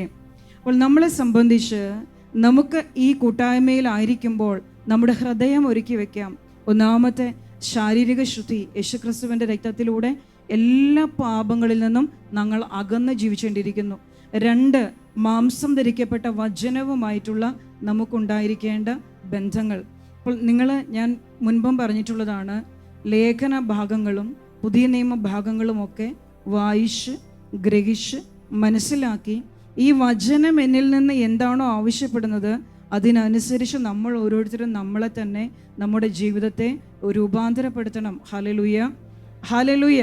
അപ്പോൾ നമ്മൾ വന്നു വചനം കേട്ടു, ആരെങ്കിലും നമുക്ക് വേണ്ടി കൈവച്ചു പ്രാർത്ഥിച്ചു, പിന്നീട് പോയി 1-2 ധ്യാനം കൂടി 2-3 പ്രാർത്ഥന കൂട്ടായ്മകളിൽ വന്നു, നമ്മൾ ആഗ്രഹിച്ചതുപോലെ നടന്നില്ല. അവിടെ തീരരുത് നമ്മളെ സംബന്ധിച്ചുള്ള ദൈവത്തിൻ്റെ വിളി. ദൈവം നമ്മൾ കണ്ടുമുട്ടുന്ന ദൈവത്തോട് ഹൃദയം കൊണ്ട് ഒരു ബന്ധം ആരംഭിക്കുകയാണ്. ദൈവത്തിൻ്റെ മനസ്സറിയുക, വചനം നമ്മൾ അറിയണം, വചനം നമ്മൾ വായിക്കണം, വചനം നമ്മൾ പഠിക്കണം. എന്നിട്ട് നമ്മളതിനെ നമ്മുടെ ജീവിതത്തെ, നമ്മുടെ ചിന്തകളെ, നമ്മുടെ പ്രവൃത്തികളെ, നമ്മുടെ സംസാര രീതികളെ, നമ്മുടെ വ്യക്തിബന്ധങ്ങളൊക്കെ നമ്മൾ വചനപ്രകാരം പരിശീലിപ്പിക്കണം. ഹല്ലേലൂയ. ദൈവത്തിൻ്റെ കൽപ്പന, കർത്താവ് എന്ത് പറയുന്നു, ഞാൻ അങ്ങനെ ജീവിക്കാൻ തയ്യാറാവുകയാണ്. അവിടെയാണ് നമുക്ക് അറിവ് ലഭിക്കുന്നത്. ഇത് കർത്താവിൻ്റെ ദാസര് നമുക്ക് സമ്പാദിച്ചു തരുന്ന അഭിഷേകമോ അനുഗ്രഹമോ വചനമോ അത് ദൈവം വെളിപ്പെടുത്തുമ്പോൾ അത് കേൾക്കുന്നത് കൊണ്ട് മാത്രം നമ്മളത് പ്രാപിക്കുന്നില്ല. നമ്മളത് വിശ്വസിച്ച്, നമ്മളതിനെക്കുറിച്ച് ധ്യാനിച്ച്, നമ്മളത് പഠിച്ച്, നമ്മളതിൽ പരിശീലിച്ച്, നമ്മൾ ആ വചനത്തിന് വേണ്ടി നമ്മുടെ ഹൃദയങ്ങളെ ഒരുക്കി നമ്മുടെ ജീവിതത്തെ മാറ്റം വരുത്തുമ്പോൾ, ചുരുക്കമായി പറഞ്ഞാൽ നിങ്ങൾക്ക് ഒരു ചെടി ലഭിക്കുകയാണ്. ആ ചെടിയുടെ ഫലങ്ങൾ നമുക്കുണ്ടാകണമെങ്കിൽ നമുക്കെപ്പോഴാണ് അത് അനുഭവിക്കാൻ കഴിയുന്നത്? നമ്മളത് നട്ട്, നമ്മളത് വളർത്തി, നമ്മളതിന് വളവും വെള്ളവും കൊടുത്ത് അതിൻ്റെ ഫലം നമുക്ക് ശേഖരിക്കാൻ കഴിയും. വചനം അങ്ങനെയാണ്. അതുകൊണ്ട് എനിക്ക് നിങ്ങളോട് പറയാനുള്ളത്, നിങ്ങൾ കേൾക്കുന്ന വചനങ്ങൾ നിങ്ങൾക്ക് ഉപകാരപ്പെടാതെ, നിങ്ങൾക്ക് അനുഗ്രഹമാകാതെ, നിങ്ങൾക്ക് പ്രാപിക്കാൻ പറ്റാതെ നഷ്ടപ്പെട്ടു പോകരുത്. ഞാൻ നിങ്ങൾക്ക് വേണ്ടി പ്രാർത്ഥിച്ചു, ഞാൻ മൊത്തം സ്പിരിറ്റിസാർക്ക് വേണ്ടി പ്രാർത്ഥിച്ചപ്പോൾ എനിക്ക് 2-3 മാസം മുമ്പ് മനസ്സിലായ ഒരു കാര്യമുണ്ട്. നിങ്ങൾ വചനം കേൾക്കുന്ന വചനങ്ങൾ നിങ്ങൾക്ക് പ്രയോജനപ്പെടുന്നില്ല. അതുകൊണ്ട് ഞാൻ പറയും, വചനം കൊണ്ട്, ഈ വചനം ഒരു അഗ്നിയാണ്, വചനം ഒരു അധികാരമാണ്, വചനം ഒരു പരിചയമാണ്. വചനം കൊണ്ട് നമുക്ക് അടഞ്ഞ വാതിലുകളെ തുറക്കാൻ സാധിക്കും. ഒറ്റ കാര്യമേ ഉള്ളൂ, അതിൻ്റെ അധികാരം നമ്മുടെ ഹൃദയത്തിൽ ഉണ്ടാകണം. Hallelujah, hallelujah, hallelujah. ഞാൻ നിങ്ങളോട് ആദ്യമേ പറഞ്ഞു, ഞാൻ ഇവിടെ ഇന്നലെ വന്നില്ല. പക്ഷെ ഇന്നലെ ദൈവത്തോട് ഞാൻ പ്രാർത്ഥിച്ചു, ദൈവമേ ഞാൻ അങ്ങയിലേക്ക് കണ്ണുകൾ ഉയർത്തുകയാണ്. എന്നാൽ എല്ലായ്പ്പോഴും എൻ്റെ കണ്ണ് ദൈവത്തിലേക്ക് തന്നെയാണ്. പക്ഷെ ആ പ്രാർത്ഥന എൻ്റെ ആത്മാവിൽ നിന്നായിരുന്നു. ഞാൻ കർത്താവിനോട്, കർത്താവ് നിന്നിലേക്ക് ഞാൻ കണ്ണുകൾ ഉയർത്തുകയാണ്, എനിക്ക് സഹായം കർത്താവിൽ നിന്ന് വരും. ആകാശവും ഭൂമിയും സൃഷ്ടിച്ച, പർവ്വതങ്ങൾ സൃഷ്ടിച്ച കർത്താവിൽ നിന്ന്. അതിൻ്റെ ആത്മാവാണ് ദൈവസന്നിധിയിലേക്ക് ആ പ്രാർത്ഥന ഉയർത്തിയത്. ഞാൻ വ്യക്തമായി കണ്ടു കർത്താവിൻ്റെ വലിയൊരു സഹായം ഇറങ്ങി വന്നു. എന്നോടത്ത് എൻ്റെ പ്രാർത്ഥനയ്ക്ക് ഇത്ര വേഗത്തിൽ ഒരു സാധ്യതയുമില്ലാത്ത, ഒന്നുമില്ലാത്ത, ദൈവത്തിന് പ്രവർത്തിക്കാൻ പോലും ഒരവസരം എന്നെ സംബന്ധിച്ചില്ല. ദൈവത്തിന് പ്രവർത്തിക്കാൻ പോലും ഒരവസരമില്ലല്ലോ എന്ന് ചിന്തിച്ചു ആ സാഹചര്യത്തിൽ ദൈവം ഇല്ലാത്തതൊന്ന് അവിടെ ഉണ്ടാക്കുകയാണ്. Hallelujah, hallelujah. ചുരുക്കമായി പറഞ്ഞാൽ ദൈവം ഇന്നലെ എനിക്ക് വേണ്ടി, കർത്താവിൻ്റെ ദാസന് വേണ്ടി ആകാശം തുറന്ന് ഇറങ്ങി വന്നു. ദൈവം നേരിട്ട് പ്രത്യക്ഷപ്പെട്ട്, ഹല്ലേലൂയ, ഹല്ലേലൂയ. ഞാൻ ഇങ്ങോട്ട് പുറപ്പെടുകയാണെന്ന് പറയുമ്പോൾ എന്നോട് പലരും പറഞ്ഞു, വേണ്ട. ഞാൻ ബസ്സിലൊക്കെ വരാൻ നോക്കി, അവരെന്നോട് പറഞ്ഞു, വേണ്ട, അങ്ങനെ പോകരുത്, കതിന സിസ്റ്റർ അങ്ങനെ പോകാൻ പാടില്ല. അങ്ങനെ അവർ പറയുന്നത് കറക്റ്റാണ്. പക്ഷെ ഞാൻ കരുതി, ദൈവമേ ഞാൻ എന്ത് ചെയ്യും? നീ എനിക്ക് വേണ്ടി ഇറങ്ങി വന്നു. ദൈവം ഇന്നലെ എനിക്ക് വേണ്ടി ഇറങ്ങി വന്നു. ദൈവം ഇന്നലെ ദാസിന് വേണ്ടി ഇറങ്ങി വന്നു. ഞാൻ എന്ത് പകരം കൊടുക്കും? ഞാൻ ഇന്നലെ ഒരു ടിക്കറ്റ് പോലും ഇല്ലാതെയാണ് റെയിൽവേ സ്റ്റേഷനിലേക്ക് യാത്രയ്ക്ക് വന്നത്. ഞാൻ അവിടെ വന്ന കൗണ്ടറിൽ തങ്കശ്ശൻ ബ്രദർ കൂടാരത്തിൽ നിന്ന് ടിക്കറ്റ് എടുക്കാൻ നിന്നു. എന്തോ എനിക്ക് അവിടെ പോയി നിൽക്കാൻ തോന്നി. കാരണം ട്രെയിൻ ഓൾറെഡി അവിടെ അനൗൺസ് ചെയ്തു, അല്പസമയത്തിനകം ഈ ട്രെയിൻ ഇന്ന പ്ലാറ്റ്ഫോമിൽ വരും, ഓപ്പോസിറ്റാണ് പ്ലാറ്റ്ഫോം. പക്ഷെ ഞാൻ ആ ടിക്കറ്റ് ചോദിച്ച സമയത്ത് അവർ പറഞ്ഞു, നിങ്ങൾക്ക് ആ ട്രെയിനിൽ പോകാൻ പറ്റില്ല. കാരണം അതിനിങ്ങനെ ഇല്ലാത്ത ടിക്കറ്റ് എടുത്ത് സീറ്റില്ല, റിസർവേഷൻ ഇല്ലാതെ പോകാൻ പറ്റിയൊരു ട്രെയിനല്ല അത്. അതുകൊണ്ട് ടിക്കറ്റില്ല. നിങ്ങൾക്ക് കോഴിക്കോട് പോകണമെങ്കിൽ നിങ്ങൾ ചെയ്യേണ്ടത് 9 മണിയുടെ ട്രെയിനിനോ 9:30 കണ്ടു ട്രെയിനുണ്ട്, കാത്തു നിൽക്കണം. ഞാൻ തിരിച്ചു പോയില്ല. ഞാൻ കരുതി, എൻ്റെ മനസ്സിൽ ഞാൻ കർത്താവിനോട് പറഞ്ഞു, ഞാൻ നേരെ അവിടെ പോയി നിന്നു. കാരണം എനിക്ക് കോഴിക്കോട് നിന്ന് കണ്ണൂരേക്ക് ഞാൻ ടിക്കറ്റ് എടുത്തിരുന്നു, തൃശ്ശൂരിൽ നിന്ന് കോഴിക്കോടേക്ക് എനിക്ക് ടിക്കറ്റ് ഉണ്ടായിരുന്നില്ല. പക്ഷേ എനിക്കറിയാം യാത്ര ചെയ്യാൻ പറ്റില്ല. അവർ പറഞ്ഞു, കൗണ്ടറിൽ നിന്ന് പറഞ്ഞ ആ ട്രെയിനിൽ കയറ്റുകയില്ല. ഞാനവിടെ വരുമ്പം ആ ട്രെയിനിൽ മുഖ്യമന്ത്രി യാത്ര ചെയ്യുന്നുണ്ട്. അതുകൊണ്ട് മുഴുവൻ പോലീസുകാരാണോ യാത്ര ചെയ്യുന്നതെന്ന് തോന്നിപ്പിക്കുമാറ് പോലീസുകാരാണ്. അതേ കമ്പാർട്ട്മെൻറ്റിൽ തന്നെയാണ് എനിക്ക് കോഴിക്കോട് ടിക്കറ്റ്. പക്ഷേ ഞാൻ കർത്താവിനോട് പറഞ്ഞു, കർത്താവേ, അവിടെ എനിക്ക് നിന്നു പോകാൻ പറ്റില്ലല്ലോ. നിന്നു പോകാൻ എനിക്ക് ഇവിടെ എന്നെ ഈ ഒരു യാത്രയെ അനുവദിക്കണം. ഞാൻ അവിടെ വരികയും കറക്റ്റ് TTE കണ്ടു. ഞാൻ അവരോട് പറഞ്ഞു, ഞങ്ങൾക്ക് അത്യാവശ്യമായിട്ട്. അവരെന്നോട് ഒറ്റ കാര്യം പറഞ്ഞുള്ളൂ, ഇത്രയും ഇരട്ടി പൈസയാവും. ഞാൻ പറഞ്ഞു, എന്ത് വേണമെങ്കിലും തരാം, പക്ഷെ നിങ്ങൾ എനിക്ക് 2 ടിക്കറ്റ് തരണം. ഞാനത് നിങ്ങളോട് പറഞ്ഞത് എനിക്ക് വേണമെങ്കിൽ അവിടെ ഇരിക്കാമായിരുന്നു. കാരണം എനിക്കറിയാം ട്രെയിനിൽ പോകാൻ ടിക്കറ്റില്ല, രാത്രിയാണ്. ഞാൻ ഇന്നുവരെയും തനിച്ച് യാത്ര ചെയ്തിട്ടില്ലാത്തൊരു സ്ഥലത്തേക്ക് ഞാൻ തനിച്ച് വരിക, അതിവിടെ ഒരു പ്രോഗ്രാം നടക്കുന്ന സമയത്ത് ഒരു രാത്രിയിൽ ഞാൻ തനിച്ച് വരിക. എനിക്ക് ഒരുപാട് നെഗറ്റീവുകൾ ഉണ്ടായിരുന്നു. പക്ഷെ എനിക്ക് വേണ്ടി കർത്താവ് ഇറങ്ങി വന്നപ്പോൾ ഞാൻ ചിന്തിച്ചു, കർത്താവിന് വേണ്ടി ഞാൻ ഇറങ്ങി വരണം. Hallelujah, hallelujah, hallelujah, hallelujah. പ്രിയമുള്ളവരെ, നമ്മൾ വിളിക്കുമ്പോൾ ഇത്ര സമീപസ്ഥനായൊരു ദൈവം, അത് ഞാൻ കർത്താവിനോട് ഞാൻ പറഞ്ഞു, കർത്താവ് എത്രയോ നല്ലവനാണെന്ന് രുചിച്ചറിയുവൻ. ഇത് വാസ്തവം ഇങ്ങനെയുള്ള സാഹചര്യങ്ങൾ ഉണ്ടായി മനുഷ്യമായ വഴികൾ അടയുമ്പോൾ, ചുരുക്കമായി പറഞ്ഞു കഴിഞ്ഞാൽ എൻ്റെ ജീവിതത്തിൽ ആദ്യമായിട്ടാണ് ഒരു കാര്യം ചെയ്യാൻ ഒരു വഴിയില്ലാത്തൊരവസ്ഥ ഞാൻ ആദ്യമായിട്ടാണ് അങ്ങനെ അഭിമുഖീകരിക്കുന്നത്. അല്ലെങ്കിൽ ഏതൊരു ആവശ്യമുണ്ടെങ്കിലും എനിക്ക് പെട്ടെന്ന് ആത്മാവിലൊരു ഉത്തരം കിട്ടും, ഇതിങ്ങനെ ചെയ്യുക, അതങ്ങനെ ചെയ്യുക, അങ്ങനെ ചെയ്യാം, അങ്ങനെ നോക്കാം. ദൈവം അങ്ങനെ ഒരു വഴിയാണോ വെച്ചതെങ്കിലോ, ദൈവം അങ്ങനെയാണോ പ്രവർത്തിക്കുന്നതെങ്കിലോ, ദൈവം അവരെയാണോ തിരഞ്ഞെടുത്തതെങ്കിലോ, ദൈവം അവരെ നിയോഗിച്ചിട്ടുണ്ടെങ്കിലോ, ഇങ്ങനെ ആത്മാവ് എനിക്ക് എപ്പോഴും ഒരു വഴി തുറന്നു തരുമായിരുന്നു. എന്നാൽ ഇന്നലെ ഞങ്ങളെ ആലക്കുടയ്ക്ക് വരേണ്ട അന്ന് രാവിലെ ഞങ്ങളുടെ കർത്താവിൻ്റെ ദാസൻ്റെ എൻ്റെ മുമ്പിൽ അങ്ങനെ ഒരു വഴി ഉണ്ടായിരുന്നില്ല. എന്നാൽ ഇന്നലെ 1 ദിവസം മാത്രമാണ് ഞങ്ങൾ കർത്താവിൻ്റെ ദാസന ഉത്തരവാദിത്വം നിറവേറ്റേണ്ടത്. പക്ഷെ അവിടെ ദൈവം ഇറങ്ങി വരികയാണ് ഒരു വഴിയില്ലാത്തടത്ത്. അത് ഇരട്ടി മധുരമാണ്, അത് ഇരട്ടി ശക്തിയാണ്, അത് ഇരട്ടി സന്തോഷമാണ്. Hallelujah, hallelujah, hallelujah.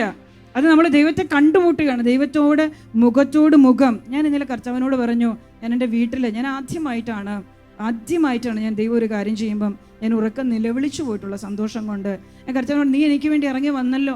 കാരണം ഈ സ്റ്റേജിൽ നിൽക്കുമ്പോൾ, ഈ ആലക്കോട് ഇവിടെ നിൽക്കുമ്പോഴും കർത്താവിൻ്റെ ദാസൻ്റെ ആത്മാവ് സ്വർഗത്തിലേക്ക്, ആത്മാവിൻ്റെ വിചാരങ്ങൾ ഉയരുന്നതിൽ ഈ പ്രാർത്ഥനകൾ ഉണ്ടാകും, ഈ ചിന്തകൾ ഉണ്ടാകും. ഇവിടെ ഞാൻ അതിനുവേണ്ടി കാത്തു. ദൈവം എൻ്റെ കയ്യിലേക്ക് വഴി തുറന്ന് വെക്കുകയാണ്. ഭക്ഷണത്തിന് വേണ്ടി കർത്താവിൻ്റെ ദാസൻ പുറത്തിറങ്ങുന്ന സമയത്ത് ഏകദേശം ഞാൻ നോക്കി നിന്നിട്ട് ഞാൻ കർത്താവിൻ്റെ ദാസനെ വിളിച്ചു. കാരണം എനിക്ക് വിളിക്കുമ്പോൾ ഇറങ്ങി വരുന്നൊരു ദൈവം. എൻ്റെ പ്രിയമുള്ളവരെ, ആ ഒരു ദൈവത്തെ ഇസ്രായേൽക്കാരോട് കൂടെ നടന്നപ്പോൾ മോശ ദൈവത്തെ കണ്ടു. ഹല്ലേലൂയ. പക്ഷെ ഇസ്രായേൽക്കാർ കണ്ടില്ല. നമ്മൾ അങ്ങനെ ആയി പോകരുത്. കർത്താവിൻ്റെ ദാസനെ നയിക്കുന്ന, ഈ അഭിഷേകത്തെ നയിക്കുന്ന ആ ദൈവത്തിൽ നിന്ന് പുറപ്പെടുന്ന അനുഗ്രഹവും നന്മയും കരുണയും ജീവനും സമൃദ്ധിയും പ്രാപിച്ച് ദൈവം നനയ്ക്കുന്ന തോടുകളായി, ദൈവം നനയ്ക്കുന്ന തോട്ടങ്ങളായി നിങ്ങൾ ഓരോരുത്തരും മാറി ജീവിക്കാനാണ് ദൈവം നമുക്ക് ഈ അഭിഷേകത്തിൽ ഒരു വിളി തന്നിരിക്കുന്നത്. Hallelujah, hallelujah, hallelujah. നമ്മൾ ഓരോരുത്തരും വിളിക്കുമ്പോൾ നമ്മൾക്ക് വേണ്ടി ഇറങ്ങി വരുന്ന ഒരു ദൈവം, ആ ഒരു ദൈവത്തെയാണ് പ്രിയമുള്ളവരെ നമ്മൾ ഈ ദിവസങ്ങളിൽ, ഈ നാളുകളിൽ കണ്ടിട്ടുള്ളത്. പക്ഷെ നമുക്കെല്ലാവർക്കും അറിയാം നമ്മുടെ കൂടെ ഒരു ദൈവമുണ്ട്. പക്ഷെ ഞാൻ നമ്മുടെ കൂടെയുള്ള ദൈവത്തെ നിങ്ങളുടെ സ്വന്തം ജീവിതത്തിൽ നിങ്ങൾ വിളിക്കുമ്പോൾ ഇറങ്ങി വരുന്ന ദൈവമാക്കി മാറ്റണം എന്നതാണ് ഇന്ന് വചനത്തിലൂടെ ഞാൻ നിങ്ങളെ പഠിപ്പിക്കുന്നത്. Hallelujah, hallelujah, hallelujah. ഞാൻ വിളിക്കുമ്പോൾ എനിക്ക് വേണ്ടി കർത്താവ് ഇറങ്ങി വരണം. സാധിക്കുമോ? എത്രയോ തവണ അതൊക്കെ ഞാൻ സമ്മതിച്ചു. പക്ഷേ ഭൂരിഭാഗ സമയത്തും നിങ്ങൾ ചിലപ്പോഴൊക്കെ ആകുലപ്പെട്ടു പോവുകയാണ്. അപ്പോൾ ഒന്നാമതായി ദൈവം നമുക്ക് നൽകുന്ന വിളി. പ്രിയമുള്ളവരെ, ദൈവം ഒരു മനുഷ്യനെ വിളിക്കുമ്പോൾ ദൈവം അവന് കൊടുക്കുന്ന ആദ്യത്തെ അനുഗ്രഹം എന്താണ്? ദൈവം ഒരു മനുഷ്യനെ വിളിക്കുമ്പോൾ ദൈവം അവന് അനുകൂലമായ ജീവിത സാഹചര്യങ്ങളാണ് ആദ്യമായി പ്രദാനം ചെയ്യുന്നത്. ഉൽപ്പത്തി പുസ്തകം 11-ാം അധ്യായം 12-ാമത്തെ വചനം, കർത്താവ് അബ്രാഹത്തെ വിളിച്ചു.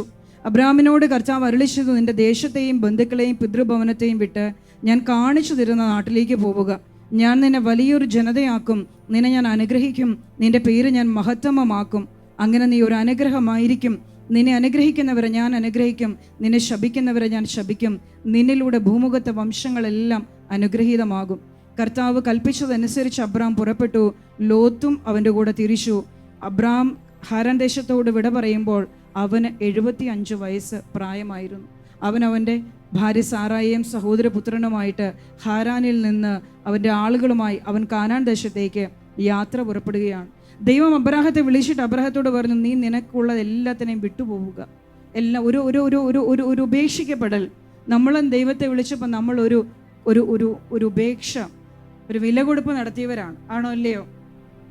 ബന്ധുക്കളെ, മിത്രങ്ങളെ, സ്നേഹിതരെ എല്ലാം മാറ്റി നിർത്തി. എന്തിനേറെ ഒരു ഭവനത്തിൽ താമസിക്കുന്ന ജീവിത പങ്കാളിയെ, മക്കളെ, സഹോദരങ്ങളെക്കാളെല്ലാം ഹൃദയം കൊണ്ട് അതൊക്കെ ഒന്ന് ഉച്ചിഷ്ടമാക്കിക്കൊണ്ട് ഒരു വിളി ഹൃദയം കൊണ്ട് സ്വീകരിച്ച് ഇറങ്ങി പുറപ്പെട്ട് വന്നവരാണ് നമ്മൾ ഓരോരുത്തരും. അപ്പോൾ ദൈവം അബ്രാഹത്തെ വിളിച്ചു. അബ്രാഹാം ആ വിളി സ്വീകരിച്ച് തൻ്റെ ദേശത്തെ, നാടിനെ, പിതൃകുടുംബത്തെ എല്ലാവരെയും വിട്ടിട്ട് അവൻ ആകെ 2 പേര് കുറച്ച് ബാക്കിയുള്ളവരുമായിട്ട് അവൻ യാത്ര പുറപ്പെടുകയാണ്. അവൻ അവിടെ നിന്ന് കടന്നുപോയി. അവൻ്റെ ജീവിതത്തിലെ പരീക്ഷകളുണ്ടായി. അബ്രാഹാം ഈജിപ്തിലേക്ക് പലായനം ചെയ്യേണ്ടി വന്നു. അവിടെ അവർക്ക് ഭക്ഷ്യക്ഷാമം ഉണ്ടായപ്പോൾ അവൻ ദൈവത്തിൻ്റെ വിളി സ്വീകരിച്ചു. നിന്നെ ഞാൻ അനുഗ്രഹിക്കും, ദേശം കൊടുക്കും, നിന്നിലൂടെ ഭൂമുഖത്തെ ജനത അവകാശമാകും, തേനും പാലും ഒഴുകുന്നൊരു നാട് നിനക്ക് തരുമെന്ന് പറഞ്ഞ് അവകാശം കൊടുത്തു കൊണ്ടുവന്ന ദൈവം അവൻ വന്ന് താമസിച്ച കാനാനിലെ ക്ഷാമമുണ്ടായപ്പോൾ അവൻ ഈജിപ്തിലേക്ക് പലായനം ചെയ്യുകയാണ്. അവിടെ അവൻ്റെ അബ്രാഹത്തിൻ്റെ ഭാര്യ നഷ്ടപ്പെട്ടു പോകുന്നൊരവസ്ഥയിലേക്ക് അബ്രഹാം വന്നു. കാരണം അബ്രഹാം കരുതി അവനെ വധിച്ചു കളയുകൊണ്ട് അവൻ സാറ തൻ്റെ സഹോദരിയാണെന്ന് പറഞ്ഞു സാറയെ പിടിച്ചുകൊണ്ട് പോവുകയാണ്. മറ്റൊരുവൻ അവൻ്റെ ഭാര്യയാക്കുന്നതിന് മുൻപ്, മറ്റൊരുവൻ സാറായുടെ മേൽ കൈകൾ വയ്ക്കുന്നതിന് മുമ്പ് ദൈവം സാറായെ വീണ്ടെടുത്ത് തിരികെ കൊടുക്കുകയാണ്. അതിനുശേഷം വീണ്ടും കർത്താവ് അബ്രഹാത്തിന് പ്രത്യക്ഷപ്പെട്ടു. 14-ാം അധ്യായം 14 മുതലുള്ള വചനം, അബ്രഹാം അതിനു മുമ്പ് തൻ്റെ ജീവിതത്തെ ക്രമപ്പെടുത്തുകയാണ്. അബ്രാഹത്തിൻ്റെ ദാസിദാസന്മാരിൽ സഹോദരനായ ലോത്തിൻ്റെ ദാസിദാസന്മാരും പ്രശ്നങ്ങളുണ്ടായി. അവിടെ അബ്രഹാം ലോത്തിനോട് പറഞ്ഞു, നീ നോക്കിയിട്ട് നിനക്ക് ഇഷ്ടമുള്ള ഭാഗം തിരഞ്ഞെടുത്തു പോവുക. ലോത്തിനെ അബ്രഹാം പറഞ്ഞു വിടുകയാണ്. അബ്രഹാം ലോകത്തിൽ നിന്ന് വേർപെട്ടതിന് ശേഷം കർത്താവ് അബ്രഹാമിനോട് പറഞ്ഞു, നീ തല ഉയർത്തി കിഴക്കോട്ടും പടിഞ്ഞാറോട്ടും തെക്കോട്ടും വടക്കോട്ടും നോക്കുക. നീ കാണുന്ന പ്രദേശമെല്ലാം നിനക്കും നിന്റെ സന്തതി പരമ്പരകൾക്കും എന്നേക്കുമായി ഞാൻ തരും. ഞാനൊരു വലിയ ടോക്കിനെ വളരെ പെട്ടെന്ന് കടന്നു പോവുകയാണ്. എൻ്റെ പോയിന്റ് മാത്രമാണ് പറയുന്നത്. ഒന്ന്, ദൈവം തരുന്ന വിളി. ഹല്ലേലൂയ. ദൈവത്തിൻ്റെ വിളി സ്വീകരിക്കുക. അബ്രഹാം അബ്രാഹത്തെ ദൈവം വിളിച്ചു. പക്ഷെ അബ്രാഹത്തെ മാത്രമേ വിളിച്ചുള്ളൂ. അബ്രഹാമാണ് ലോത്തിനെ കൂട്ടിക്കൊണ്ട് വന്നത്. എന്നാൽ ദൈവം ലോത്തിനോട് കൂടെ ആയിരുന്ന കാലഘട്ടത്തിൽ ഒന്നും അബ്രാഹത്തോട് സംസാരിച്ചതായി വചനം പറയുന്നില്ല. എന്നിട്ട് വചനം എടുത്തു പറയുകയാണ്, അബ്രാം ലോത്തിൽ നിന്ന് വേർപെട്ടതിന് ശേഷം കർത്താവ് അബ്രാമിനോട് പറഞ്ഞു, നീ തലയുയർത്തി നോക്കുക, ഞാൻ നിന്നെ അനുഗ്രഹിക്കും. അപ്പോൾ നമ്മുടെ ആത്മീയ ജീവിതത്തിൽ നമ്മൾ ഒരിക്കൽ എല്ലാം ഉപേക്ഷിച്ച് നമ്മൾ സ്വീകരിച്ച അഭിഷേകം, നമുക്ക് ലഭിച്ച അറിവ്, നമുക്ക് ലഭിച്ച ജ്ഞാനം, നമുക്ക് ലഭിച്ച ഉൾക്കാഴ്ച, നമ്മൾ അറിഞ്ഞ വചനത്തിൻ്റെ ആന്തരിക അർത്ഥങ്ങൾ, ഒരുവൻ വചനം നിധി കണ്ടെത്തി കഴിയുമ്പോൾ തനിക്കുള്ളതെല്ലാം വിറ്റ് വിധി കടന്ന വയല് വാങ്ങി എന്ന് പറഞ്ഞതുപോലെ പലതും ഉപേക്ഷിച്ച് ഈ വചനത്തിൻ്റെ പിറകെ ഇറങ്ങി വന്നവരാണ് നമ്മൾ. എന്നാൽ ഒരു കാലഘട്ടത്തിൽ ചില അവസ്ഥകളിൽ, ചില സാഹചര്യങ്ങളിൽ, ചില വ്യക്തികളോട്, കുടുംബമാകാം, കൂട്ടായ്മയാകാം, നയിക്കുന്നവരാകാം, ചേർന്ന് നിൽക്കുന്നവരാകാം, ഒരുമിച്ച് യാത്ര ചെയ്യുന്നവരാകാം, ചില ആളുകളോട് ഹൃദയം ദൈവത്തെക്കാൾ ഉപരി ബന്ധം വയ്ക്കാൻ പോവുകയാണ്. അവിടെ നമ്മൾ അറിയാതെ ദൈവവുമായിട്ടുള്ള ബന്ധത്തിലുള്ള സ്നേഹവും ആഴവും നഷ്ടപ്പെടുകയാണ്. ചിലപ്പോൾ നിങ്ങൾക്ക് തോന്നിയിട്ടില്ലേ, എഴുന്നേറ്റ് നിൽക്കണോ, ഒന്ന് എഴുന്നേറ്റോ. ചിലപ്പോൾ നിങ്ങൾക്ക് തോന്നിയിട്ടില്ലേ, നിങ്ങൾ ഇന്ന ആൾ പ്രാർത്ഥിക്കാൻ പോകുന്നില്ല, എന്നാൽ ഞാനും പോകുന്നില്ല. നിങ്ങൾ പ്രാർത്ഥിക്കാൻ പോകാൻ, ഒരു കൂട്ടായ്മയ്ക്ക് പോകാൻ ആഗ്രഹിക്കുകയാണ്. അപ്പോൾ നിങ്ങൾ ഒരാളെ വിളിക്കും, പ്രാർത്ഥനയ്ക്ക് വരുന്നുണ്ടോ? ഇല്ല. ചിലപ്പോൾ വേറെ 2 പേരെ വിളിക്കും, പ്രാർത്ഥനയ്ക്ക് വരുന്നുണ്ടോ? ഇല്ല. ആദ്യ കാലത്താണെങ്കിൽ ആരും വന്നില്ലെങ്കിലും എന്ത് ചെയ്യുമായിരുന്നു? നിങ്ങൾ പോകുമായിരുന്നു. കുറച്ച് കഴിയുമ്പോൾ, ഹൃദയം ചില മനുഷ്യരോട് ഒട്ടിക്കഴിയുമ്പോൾ എന്ത് സംഭവിക്കും? അവരാരും പോകുന്നില്ല, അതുകൊണ്ട് ഞാനും പോകുന്നില്ല. നമ്മൾ അറിയാതെ വിളിയുള്ള ഒരുവൻ നിന്റെ വിളിയില്ലാത്ത ഒരുവനോട്, ശ്രദ്ധിച്ചു കേൾക്കണം ഞാൻ പറയുന്നത്, വിളി ലഭിച്ച നിന്റെ വിളി ലഭിക്കാത്ത ഒരാളോട് ഹൃദയം കൊണ്ടൊട്ടി ദൈവത്തിൽ നിന്ന് അകന്നു പോകുമ്പോൾ അനുഗ്രഹം നഷ്ടപ്പെടുന്ന, അനുഗ്രഹത്തിലേക്ക് പ്രവേശിക്കാൻ പറ്റാത്ത ഒരു വലിയ തടസ്സമായി മാറുകയാണ്. അബ്രാഹാം ലോത്തിൽ നിന്ന് വേർപെട്ടതിന് ശേഷം കർത്താവ് അബ്രാമിനോട് പറഞ്ഞു, നീ തെക്കോട്ടും വടക്കോട്ടും തലയുയർത്തി കിഴക്കോട്ടും പടിഞ്ഞാറോട്ടും നോക്കുക. നീ കാണുന്ന പ്രദേശമെല്ലാം നിനക്കും നിന്റെ സന്തതി പരമ്പരകൾക്കും എന്നേക്കുമായി ഞാൻ തരും. ഭൂമിയിലെ പുഴി പോലെ നിന്റെ സന്തതികളെ ഞാൻ വർദ്ധിപ്പിക്കും. ദൈവം അബ്രാഹത്തെയും സന്തതികളെയും അനുഗ്രഹിക്കുകയാണ്. ഉൽപ്പത്തി പുസ്തകം 14 അധ്യായം 14 വചനത്തിൽ സഹോദരനായ ഒരു ലോത്ത് അപകടത്തിൽപ്പെടുകയാണ്. ലോത്തിനെയും ഭാര്യമാരെയും മക്കളെയൊക്കെ പിടിച്ചുകൊണ്ടുപോയി ശത്രുക്കളെന്ന് കേൾക്കുകയാണ് അബ്രഹാം. അവൻ തൻ്റെ ഭവനത്തിലുള്ള 318 പേരോടൊപ്പം അവരെ പിന്തുടർന്ന് ലോത്തിനെയും കുടുംബത്തെയും അവനുള്ള വസ്തുവകളെല്ലാം വീണ്ടെടുത്ത് തിരികെ കൊണ്ടുവരികയാണ്. സഹോദരന് വേണ്ടി യുദ്ധം ചെയ്ത് സഹോദരനെ ശത്രുവിൽ നിന്ന് രക്ഷിച്ച് സഹോദരൻ്റെ പരിചയമായി മാറുകയാണ് അബ്രാഹാം. എന്നിട്ട് അവൻ തന്നെ എതിരേൽക്കാൻ വന്ന മെൽക്കിസദേക്കിന്, അത്യുന്നതനായ ദൈവത്തിൻ്റെ പുരോഹിതനായ മെൽക്കിസദേക്കിന് ദശാംശം കൊടുത്തുകൊണ്ട് അനുഗ്രഹത്തിൻ്റെ ഒരളവ് അബ്രഹാം സ്ഥാപിക്കുകയാണ്. ഓരോ വർഷവും ദൈവം നമ്മളെ, ഞാൻ പറയുന്നത് നിങ്ങൾക്ക് മനസ്സിലാവുന്നുണ്ടോ? ഉണ്ടോ? അത്ര ഇല്ലെങ്കിലും ഞാൻ പറഞ്ഞു തീർക്കും, ഞാനത് പറഞ്ഞു തീർക്കും. പക്ഷെ നിങ്ങൾക്കത് ശരിക്കും ഗ്രഹിക്കാൻ ശ്രദ്ധ വേണം. ദൈവം ഒരു മനുഷ്യനെ അനുഗ്രഹിക്കുമ്പോൾ, ഞാൻ അതിലേക്കാണ് വരുന്നത്, ദൈവം ഞാൻ പറഞ്ഞു, ദൈവം നമുക്ക് ജീവിക്കാനുള്ളതെല്ലാം തരുന്നു. എന്നിട്ട് ദൈവം നമുക്ക് വെച്ചിരിക്കുന്ന അനുഗ്രഹത്തിൻ്റെ അളവുകോലാണ് ഓരോ വർഷവും 10 ഇരട്ടി. ഒന്ന് ഓർത്ത് നോക്കിക്കേ, ദൈവത്തെ കണ്ടെത്തിയപ്പോൾ 1 ഏക്കർ സ്ഥലം ഓരോ വർഷവും 10 ഇരട്ടി വർദ്ധിച്ചിരുന്നെങ്കിൽ ഇന്ന് എവിടെ എത്തുമായിരുന്നു? ആലക്കൂട് നിങ്ങളുടെ കയ്യിലിരിക്കുമായിരുന്നു അല്ലേ? അതെ, ഓരോ വർഷവും. പക്ഷേ അതാണ് നിയമം. അനുഗ്രഹത്തിൻ്റെ ഏറ്റവും കൂടിയ നിയമം അതാണ്. അതുകൊണ്ടാണ് അബ്രഹാം ഒരു ഉടമ്പടി സ്ഥാപിച്ച ദൈവത്തോട്. അബ്രഹാത്തിനുള്ളതിൻ്റെ എല്ലാം 10 അബ്രഹാം ദൈവത്തിന് കൊടുക്കുകയാണ്. തനിക്കുള്ള സമ്പത്തിൻ്റെ 10 അബ്രഹാം ദൈവത്തെ അവകാശിയാക്കി മാറ്റി. നിങ്ങൾക്ക് ദശാംശം കൊടുക്കാൻ പറ്റില്ല, എനിക്കറിയാം. കൊടുക്കുന്നതേ ഉള്ളൂ, കൊടുക്കുന്ന കൃത്യം 10 നിങ്ങൾക്ക് ഭൗതിക സാമ്പത്തിക അനുഗ്രഹം കിട്ടാത്തതിൻ്റെ ഒരു വലിയ തടസ്സം അതാണ്. പക്ഷെ ദൈവം ദശാംശത്തിൻ്റെ നിയമം സ്ഥാപിച്ചത്, അബ്രഹാം സ്ഥാപിച്ചത് 10 അവകാശി ആരാണ്? ദൈവത്തെ അവകാശിയാക്കി മാറ്റുകയാണ്. ദൈവമാണ് 10 അവകാശി. അത് ദൈവത്തിൻ്റെ അവകാശമാണ്. ആ ഒരു ഉടമ്പടിയാണ് അബ്രഹാം ദൈവത്തോട് സ്ഥാപിക്കുന്നത്. ഉള്ളതിൻ്റെ എല്ലാത്തിൻ്റെയും നല്ല ഭാഗം 10 കൊടുത്തുകൊണ്ട് ദൈവവുമായി, അനുഗ്രഹത്തിൻ്റെ ദൈവവുമായി അബ്രഹാം ശാശ്വതമായ ഒരു ഉടമ്പടി സ്ഥാപിക്കുകയാണ്. എന്തുകൊണ്ടാണ് അബ്രഹാം അങ്ങനെ ചെയ്തത്? ഈ അനുഗ്രഹത്തിൻ്റെ ഒഴുക്ക് ഒരിക്കലും നിലച്ചു പോകാതിരിക്കാൻ. ഒന്ന് ഏറ്റു പറഞ്ഞു, അനുഗ്രഹത്തിൻ്റെ ഒഴുക്ക് ഒരിക്കലും നിലച്ചു പോകാതിരിക്കാൻ അബ്രാഹാം ദൈവത്തെ തൻ്റെ സമ്പത്തിൻ്റെ അവകാശിയാക്കി. ആദ്യം ദൈവം അബ്രാഹത്തെ സമ്പന്നനാക്കി, സമ്പത്ത് കൊടുത്തു. ആ ദൈവത്തെ അബ്രാഹാം ആ സമ്പത്തിൻ്റെ അവകാശിയാക്കി മാറ്റുകയാണ്. അതിനകത്ത് മറ്റൊരു നിയമമുണ്ട്, ദൈവത്തിനുള്ളതെല്ലാം ശാശ്വതമായി സംരക്ഷിക്കപ്പെടും. Hallelujah, hallelujah. ദൈവത്തിനുള്ളത് ഒരിക്കലും നശിപ്പിക്കപ്പെടുകയില്ല. ദൈവത്തിനുള്ളതിൽ ഒരിക്കലും ശത്രു കൈവയ്ക്കുകയില്ല. അപ്പോൾ വിശ്വാസികളുടെ പിതാവായിക്കൊണ്ട് അബ്രാഹാം എല്ലാ അനുഗ്രഹങ്ങളുടെയും അറിവിൻ്റെ വഴികൾ നമുക്ക് തുറന്നു തന്നു. അപ്പോൾ ഈ ജ്ഞാനം എന്ന് പറയുന്ന അറിവിലേക്ക് നമ്മൾ പ്രവേശിച്ചു കഴിയുമ്പോൾ നിങ്ങൾ വചനം അറിയണം. നിങ്ങൾ ഈ ദശാംശം കൊടുക്കാൻ പറ്റാത്തത് നിങ്ങൾ പ്രാർത്ഥിക്കണം. ഞാൻ ഇന്ന് പള്ളിയിൽ വെച്ച് ഈ വചനം കർത്താവ് എന്നോട് പ്രസംഗിക്കാൻ ആവശ്യപ്പെട്ടപ്പം ഞാൻ കർത്താവിനോട് അവിടെ ഇരുന്ന് പ്രാർത്ഥിച്ചു, ദശാംശം കൊടുക്കാൻ നിങ്ങൾക്ക് അനുഗ്രഹം കിട്ടണം. ഹല്ലേലൂയ. കൃത്യമായി നമ്മുടെ സമ്പത്തിൻ്റെ 10 ഇനി അതോടൊപ്പം തന്നെയാണ് ദൈവം സ്ഥാപിച്ചത്. നമ്മൾക്കൊരു പ്രാർത്ഥനയുണ്ട്, യോം കിപ്പൂർ പ്രാർത്ഥന.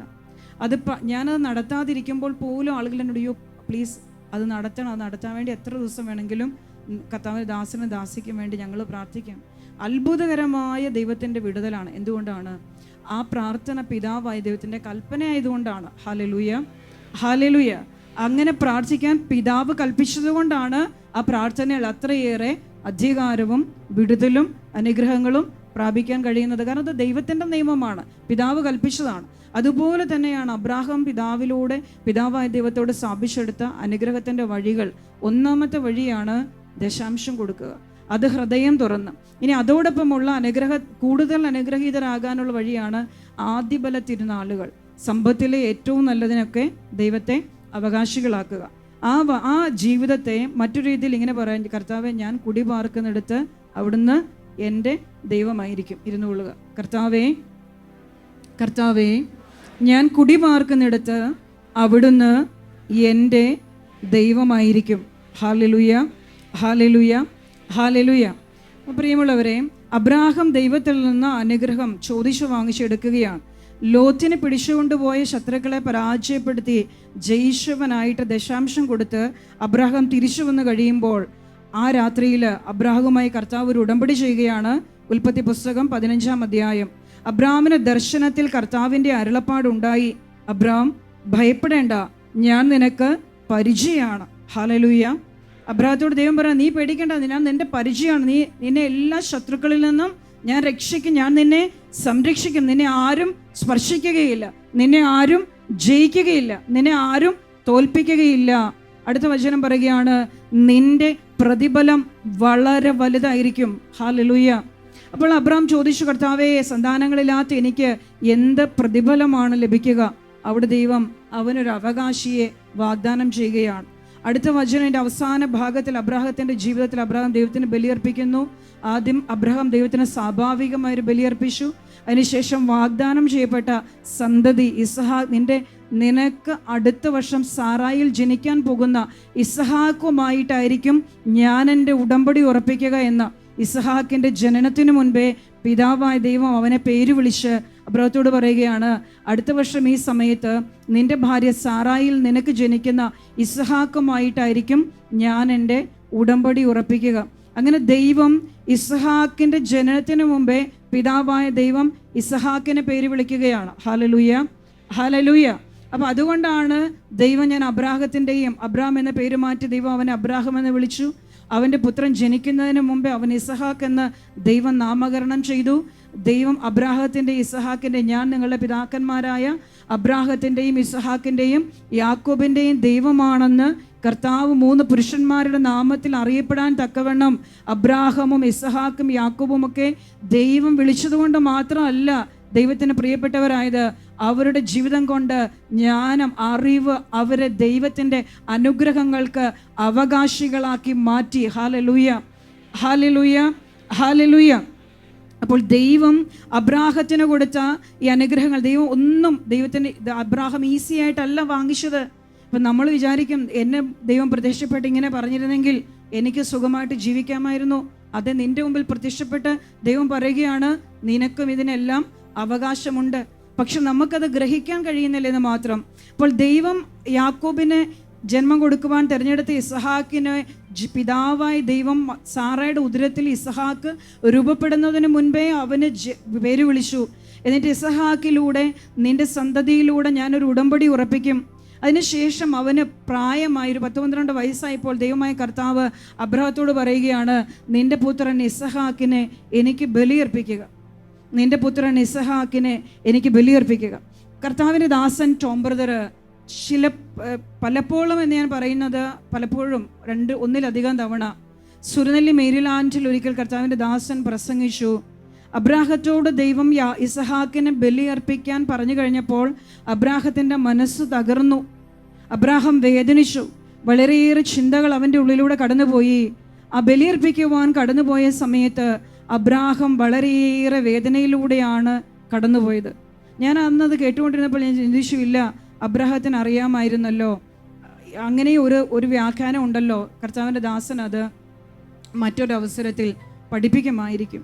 പക്ഷെ പ്രിയമുള്ളവരെ, കർത്താവിൻ്റെ ദാസൻ അന്ന് അല്ല പലപ്പോഴും അത് പ്രസംഗിച്ചത് അത് വളരെ ശരിയാണ്.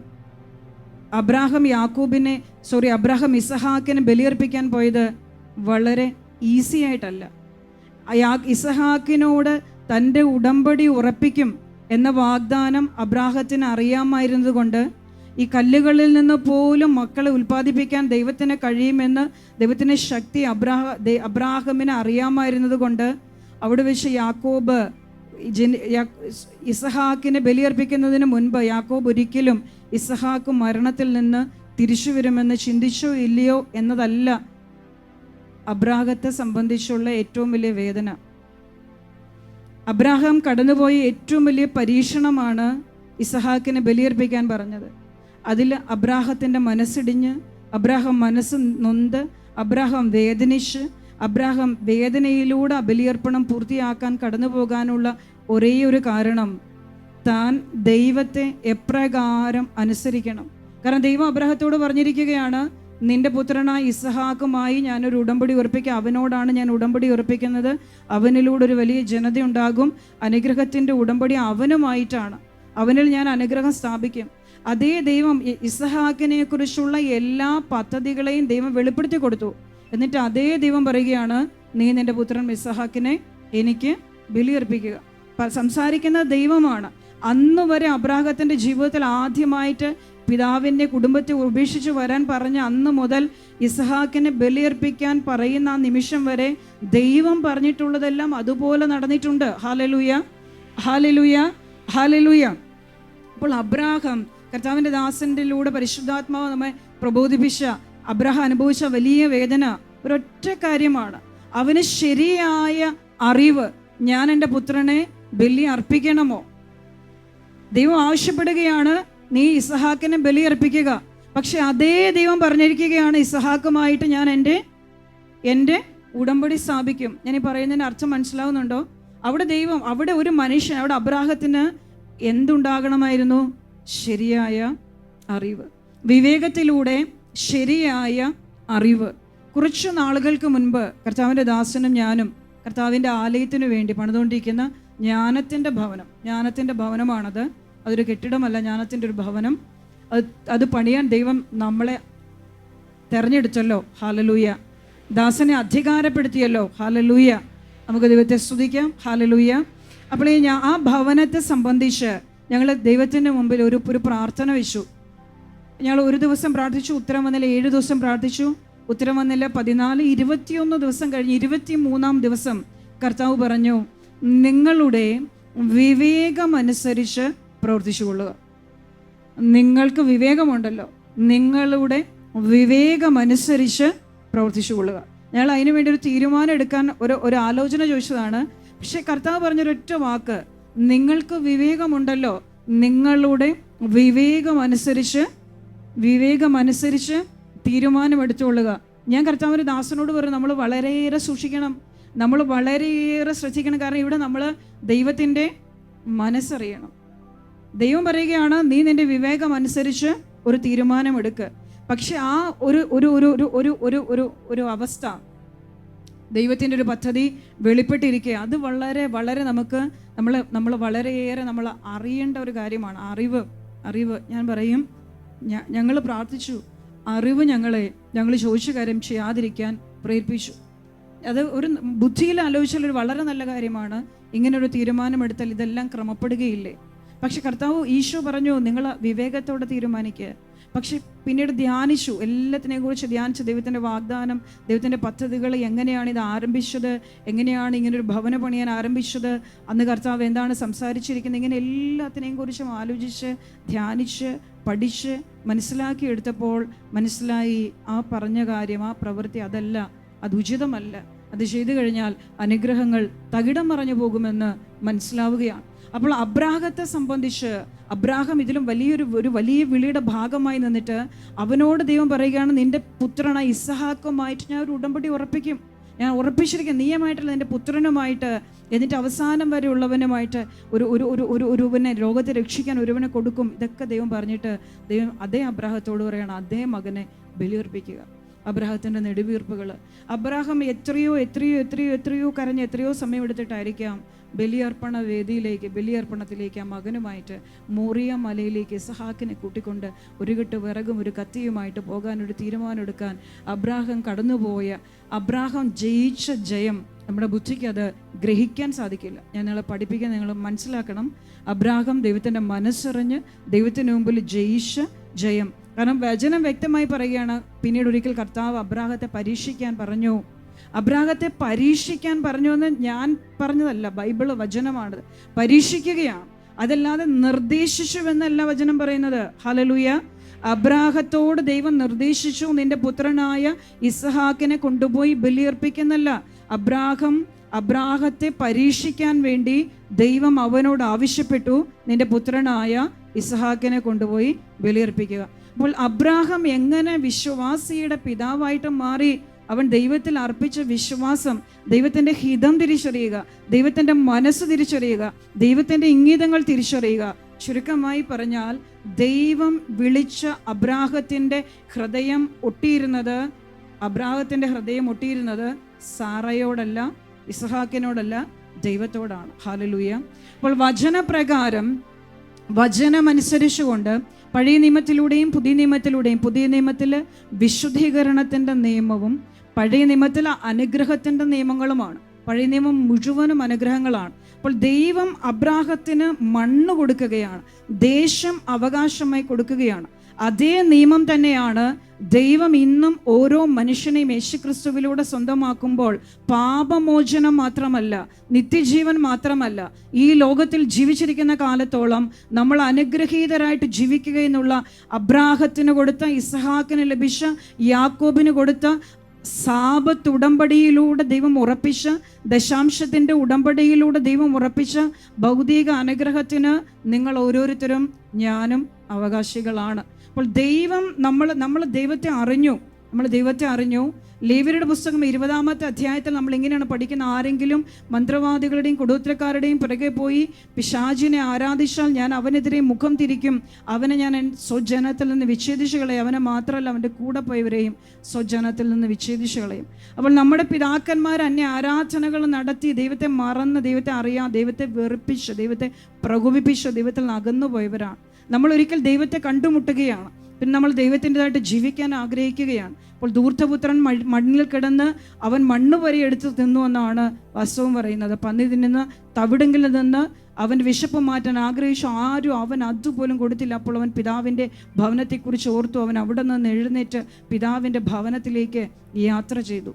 എന്നാൽ തൻ്റെ 2 മക്കളിൽ ഒരുവൻ നഷ്ടപ്പെട്ടു പോയിട്ട് പിതാവ് അവനെ അന്വേഷിച്ച്, അവൻ എവിടെയാണ് എന്നന്വേഷിച്ച് പോയി എന്നല്ല വചനം പഠിപ്പിക്കുന്നത്. മറിച്ച് ധൂർത്തപുത്രൻ പിതാവിനെ കുറിച്ച് ഓർത്ത് എഴുന്നേറ്റ് പിതാവിൻ്റെ ഭവനത്തിലേക്ക് വരികയാണ്. അപ്പോൾ നിങ്ങളുടെ ഓരോരുത്തരുടെയും നമ്മുടെ ഓരോരുത്തരുടെയും മേലുള്ള വിളിയാണ്, നമ്മുടെ തലമുറകൾ എവിടെയാണോ ദൈവത്തിന് നഷ്ടപ്പെട്ടു പോയത്, ആ ദൂരം അത്രയും നമ്മൾ ദൈവത്തിലേക്ക് അടുത്തു വരണം വചനത്തിലൂടെ. ഹല്ലേലൂയ.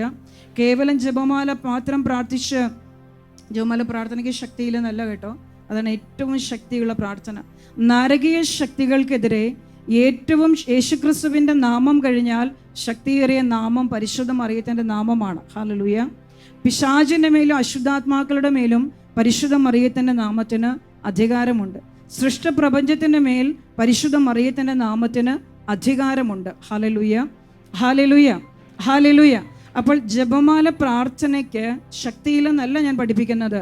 ജപമാലയോട് കൂടെ നിങ്ങൾ കയ്യിലെടുക്കേണ്ട ആയുധമാണ് വചനം എന്ന ആയുധം.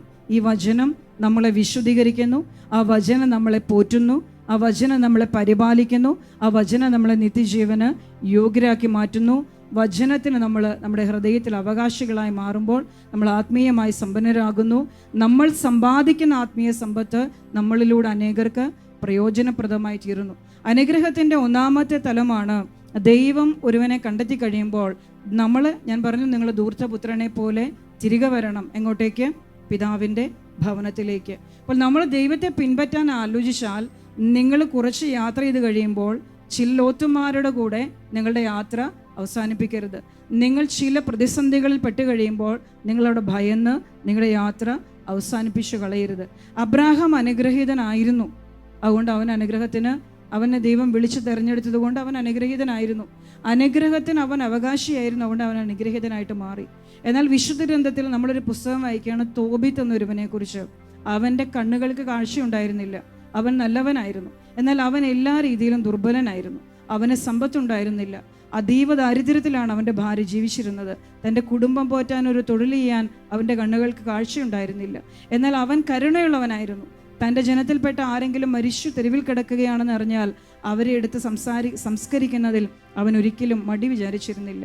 അവൻ ദൈവത്തോട് പ്രാർത്ഥിക്കുകയാണ്. തോബിത്തിൻ്റെ പുസ്തകത്തിൽ തോബിത്ത് ദൈവത്തോട് പ്രാർത്ഥിക്കുകയാണ്, ദൈവമേ നീ എന്നെ സഹായിക്കണം. ദൈവം അവൻ്റെ പ്രാർത്ഥന കേട്ടു. അതോടൊപ്പം തോബിത്തിൻ്റെ പുത്രനായ തോബിയാസിൻ്റെ വധുവായി വരാൻ ദൈവം തിരഞ്ഞെടുത്ത് വെച്ചിരുന്ന സാറ ഒരേ സമയം, ഒരേ ദിവസം, ഒരേ സമയത്ത് തോബിത്ത് പ്രാർത്ഥിക്കുകയാണ്, സാറ പ്രാർത്ഥിക്കുകയാണ്. രണ്ടുപേരുടെയും പ്രാർത്ഥന ദൈവം കേട്ടു. ദൈവം അവിടെ റഫായേൽ ദൂതനെ അയക്കുകയാണ് രണ്ടുപേരുടെയും പ്രാർത്ഥനകൾക്ക് ഉത്തരം കൊടുക്കുവാൻ വേണ്ടി. അപ്പോൾ സാധുവായൊരു മനുഷ്യൻ, കണ്ണിൻ്റെ കാഴ്ച അവനില്ലായിരുന്നു, വേണമെങ്കിൽ അവൻ ബന്ധനത്തിലായിരുന്നു എന്ന് പറയാം. അവന് സമ്പത്തുണ്ടായിരുന്നില്ല, അവനോടുകൂടെ ദൈവം ഉണ്ടായിരുന്നില്ല. പക്ഷെ അവൻ ദൈവത്തെ വിശ്വസിച്ചു, അവൻ ദൈവത്തിൻ്റെ വഴികളിലൂടെ നടന്നു.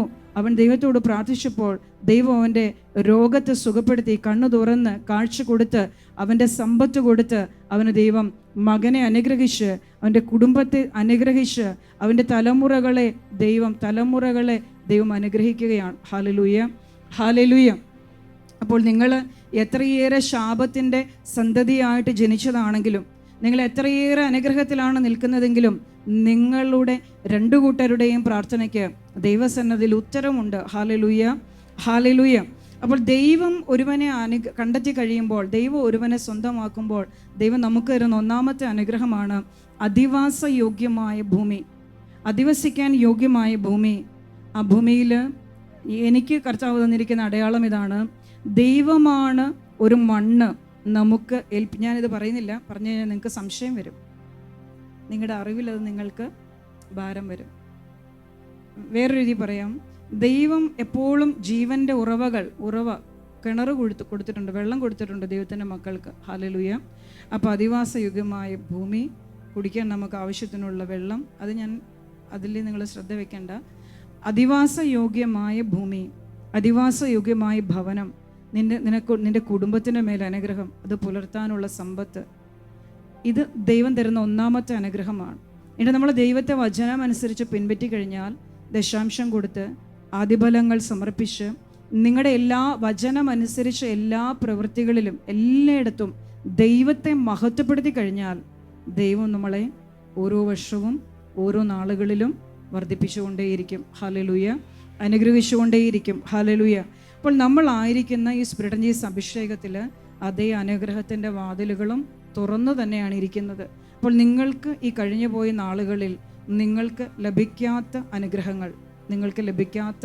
അനുഗ്രഹങ്ങൾ അതെന്തു തന്നെയാണെങ്കിലും ഞാൻ പറയും, ഇന്ന് നിങ്ങൾ ദൈവത്തോട് പ്രാർത്ഥിക്കണം.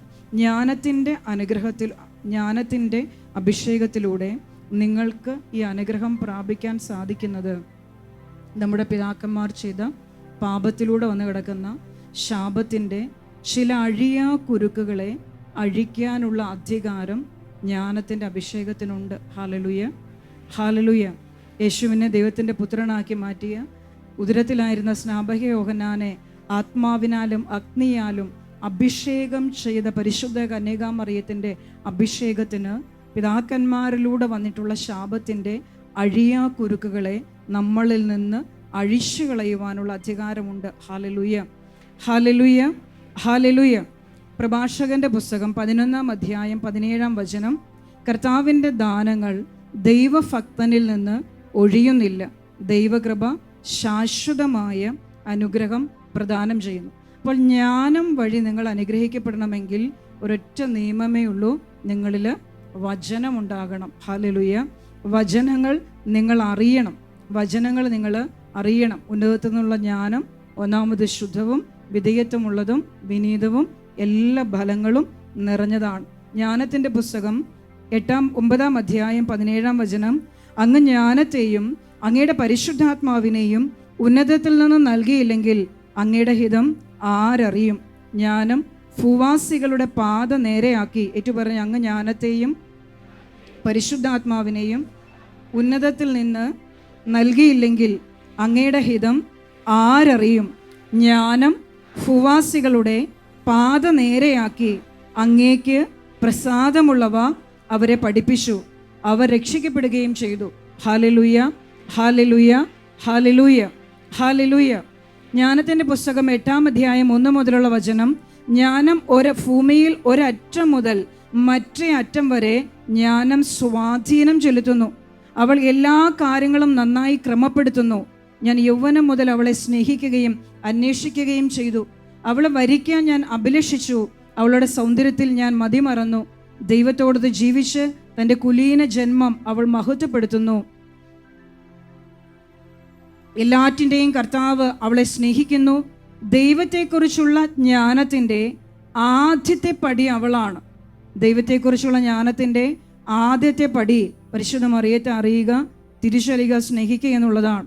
അവിടുത്തെ ദൈവത്തിൻ്റെ ജ്ഞാനത്തിൻ്റെ ആദ്യത്തെ പടി അവളാണ്. അവിടുത്തെ പ്രവർത്തനങ്ങളിൽ കൂട്ടാളിയും. ഹല്ലേലൂയ.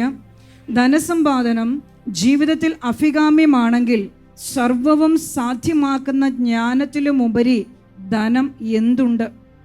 നമ്മൾ നമ്മുടെ ജീവിത ഭൗതിക ആവശ്യങ്ങൾക്ക് വേണ്ടി സമ്പത്തിനും സഹായത്തിനും വേണ്ടി പ്രാർത്ഥിക്കുകയാണ്.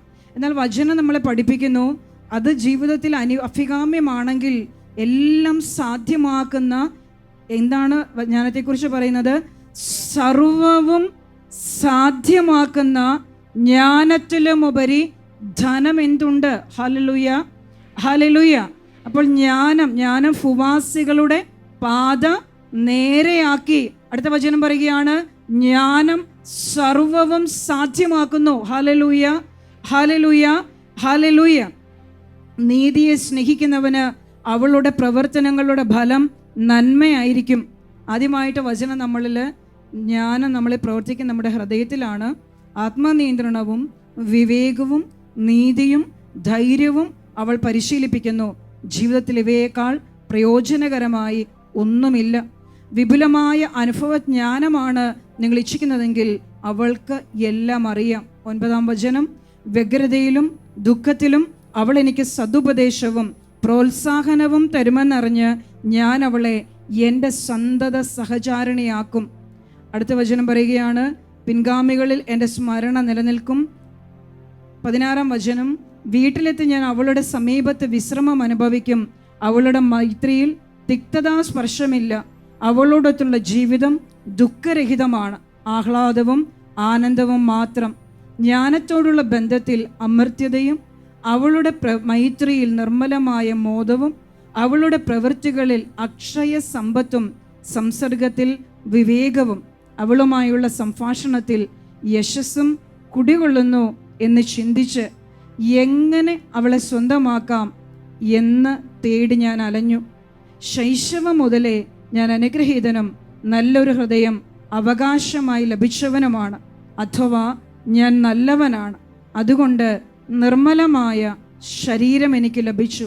ദൈവം നൽകുന്നില്ലെങ്കിൽ ജ്ഞാനം എനിക്ക് ലഭിക്കുകയില്ലെന്ന് ഞാൻ അറിഞ്ഞു. ആരുടെ ദാനമാണ് അവളെന്നറിയുന്നത് ഉൾക്കാഴ്ചയുടെ ലക്ഷണമാണ്. അതുകൊണ്ട് ഞാൻ കർത്താവിനോട് ഉള്ളഴിഞ്ഞ് അപേക്ഷിച്ചു. അപ്പോൾ നമ്മളെ സംബന്ധിച്ച് ഒരു നല്ല ഹൃദയം അവകാശമാക്കുക, വചനം കൊണ്ട് വിശുദ്ധീകരിക്കപ്പെട്ട, വചനം അനുസരിക്കുന്ന, വചനം കൊണ്ട് പരിശീലിപ്പിക്കപ്പെട്ട നിർമ്മലമായൊരു ഹൃദയം. ആ ഹൃദയത്തിൽ പാപമില്ല. ആ ഹൃദയം വിശുദ്ധമായി കഴിയുമ്പോൾ ആ ഹൃദയം കുടികൊള്ളുന്ന ദൈവത്തിൻ്റെ ആലയമായ, പരിശുദ്ധാത്മാവിൻ്റെ ആലയമായ ശരീരം വിശുദ്ധമായി മാറുകയാണ്.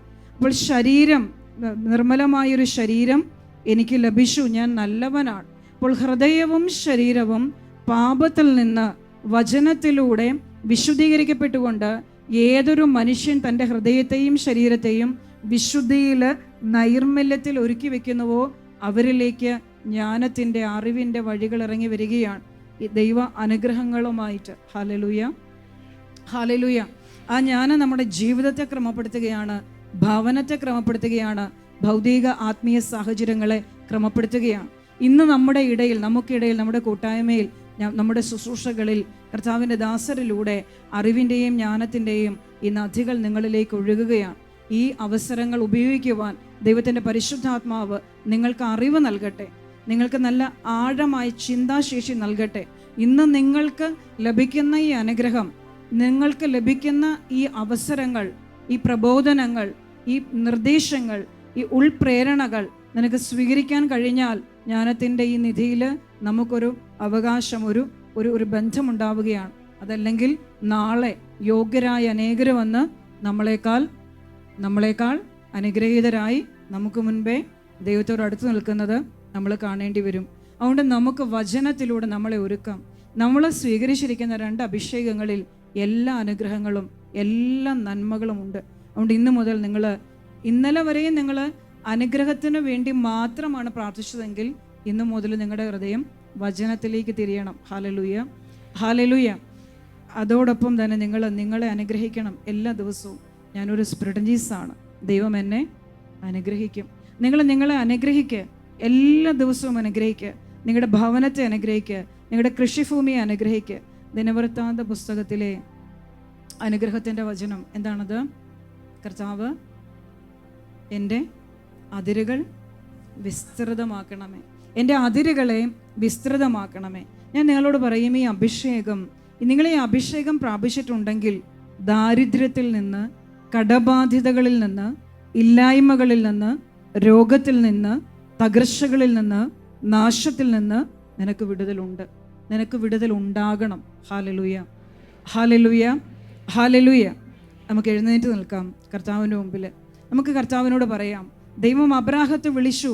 അബ്രാഹത്തിലൂടെ ലോകത്തിലെ ജനതകൾ അനുഗ്രഹത്തിന് അവകാശികളായിട്ട് മാറി. ജനതകൾ അവകാശികളായിട്ട് മാറി. ദൈവം അബ്രാഹത്തിലൂടെ ജനതകളെ അവകാശിയാക്കി മാറ്റി. അബ്രാഹാം അനുഗ്രഹിക്കപ്പെട്ടു.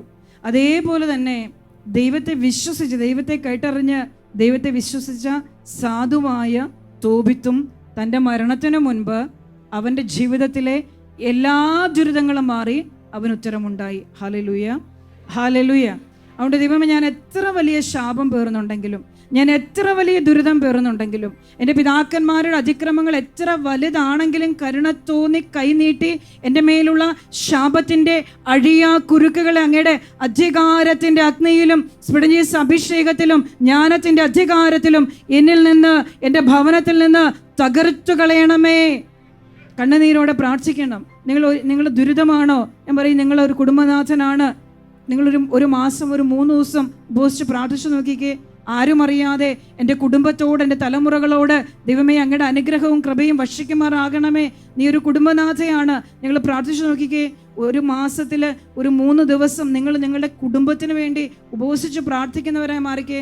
കഴിഞ്ഞുപോയ തലമുറകൾക്ക് വേണ്ടിയല്ല, നിനക്കും നിന്റെ ജീവിച്ചിരിക്കുന്ന വരും തലമുറകൾക്കും വേണ്ടി എന്നെ അനുഗ്രഹിക്കണമേ ദൈവമേ. നിങ്ങൾ പ്രാർത്ഥിച്ചു നോക്കിക്കേ.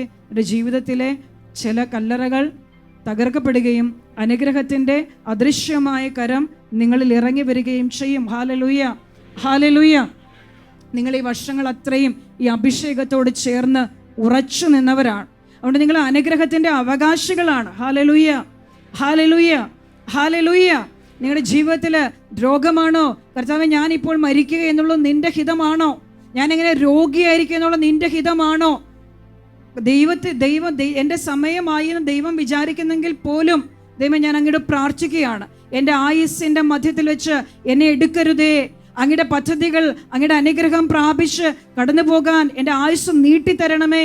ദൈവത്തോട് പ്രാർത്ഥിച്ചു നോക്കിക്കേ. നിന്റെ രോഗമൊക്കെ എവിടെ സൗഖ്യപ്പെട്ടുവെന്ന് രണ്ടാമതൊരാളുടെ ആവശ്യം നിനക്ക് രോഗസൗഖ്യത്തിന് ആവശ്യമില്ല. Hallelujah, hallelujah, hallelujah. നമ്മളൊരു വലിയ നദിക്കരയിൽ നിൽക്കുകയും ദാഹിച്ചിരിക്കുകയും ചെയ്യാനല്ല ദൈവം നമ്മളെ വിളിച്ചത്. ഹല്ലേലൂയ.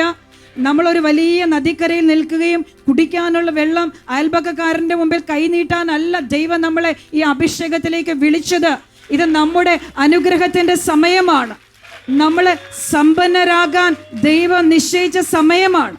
നമ്മുടെ സൗഖ്യത്തിന് ദൈവം നിശ്ചയിച്ച സമയമാണ്. സ്പിഡനീസിൻ്റെ അനുഗ്രഹത്തിൻ്റെ സമയമാണിത്. ദൈവം നിയമപ്രകാരം സ്ഥാപിച്ചിട്ടുള്ള എല്ലാ നന്മകളാലും, ഭൗതികവും ആത്മീയവുമായ എല്ലാ നന്മകളാലും എന്നെ ഇപ്പോൾ അനുഗ്രഹിച്ചാലും, എൻ്റെ കുടുംബത്തെ അനുഗ്രഹിച്ചാലും, എൻ്റെ സന്തതികളെ അനുഗ്രഹിച്ചാലും, സമ്പത്ത് കൊണ്ട് അനുഗ്രഹിച്ചാലും, ഭൂമി കൊണ്ട് അനുഗ്രഹിച്ചാലും, സമൃദ്ധി കൊണ്ട് അനുഗ്രഹിച്ചാലും, വരുമാന മാർഗങ്ങൾ കൊണ്ട് അനുഗ്രഹിച്ചാലും, നാശത്തിന്റെ നിയമങ്ങൾ തകർന്നു വീഴട്ടെ, അടഞ്ഞ വാതിലുകൾ തുറക്കപ്പെടട്ടെ, ദുരിതങ്ങൾ ഒഴിഞ്ഞു പോകട്ടെ, രോഗപീഠകൾ വിട്ടുമാറട്ടെ, മനോരോഗങ്ങൾ വിട്ടുമാറട്ടെ, തകർച്ചകൾ വിട്ടുമാറ് യേശുനാമത്തില് ഞാൻ പ്രാർത്ഥിക്കുകയാണ്. വിശ്വസ്തതയ്ക്ക് പ്രതിഫലം നൽകുന്ന ദൈവം, വിശുദ്ധർക്ക് അവരുടെ അധ്വാനത്തിന് പ്രതിഫലം നൽകുന്ന ജ്ഞാനം ഇപ്പോൾ നിന്നെ അനുഗ്രഹിക്കട്ടെ. വിശുദ്ധർക്ക് തങ്ങളുടെ പ്രവൃത്തികളുടെ ഫലം കൊടുക്കുന്ന ജ്ഞാനം നിന്നെ അനുഗ്രഹിക്കട്ടെ. നിന്നെ അനുഗ്രഹീതനാക്കട്ടെ, നിന്നെ ശക്തനാക്കട്ടെ. അനുഗ്രഹം പ്രാപിക്കുവാൻ നിന്റെ ഹൃദയത്തിന് ശക്തിയുണ്ടാകട്ടെ. വിശ്വാസ വീരനായി തീരട്ടെ. വിശ്വാസത്തിൽ ധൈര്യമുണ്ടാകട്ടെ, ഉറപ്പുണ്ടാകട്ടെ. ഞാൻ 3 കാര്യങ്ങൾ പ്രാർത്ഥിക്കണം. ഒന്ന്, കടങ്ങൾ മാറാൻ. കടങ്ങൾ, ബാങ്കിൽ കടം കൊടുക്കാനുണ്ട്, ആളുകൾക്ക് കടം കൊടുക്കാനുണ്ട്. വലതുകരം നീട്ടിപ്പിടിച്ച് അങ്ങനെയുള്ളവർ മാത്രം. എനിക്ക് ബാങ്ക് ലോണുകളുണ്ട്, ഞാൻ ആളുകൾക്ക് കടം കൊടുക്കാനുണ്ട്. എത്ര രൂപയാണെന്ന് ഓർക്കുക. കർത്താവേ, അങ്ങയുടെ നാമത്തിൽ ഞാൻ പ്രാർത്ഥിക്കുകയാണ്. ഈ നീട്ടിപ്പിടിച്ചിരിക്കുന്ന കരത്തിൻ്റെ മേലുള്ള എത്ര സ്ത്രീകൾക്ക് ലോണും കടമുണ്ടോ? കുടുംബത്തിൻ്റെതാണ്. ഉയർത്തിപ്പിടിച്ചു.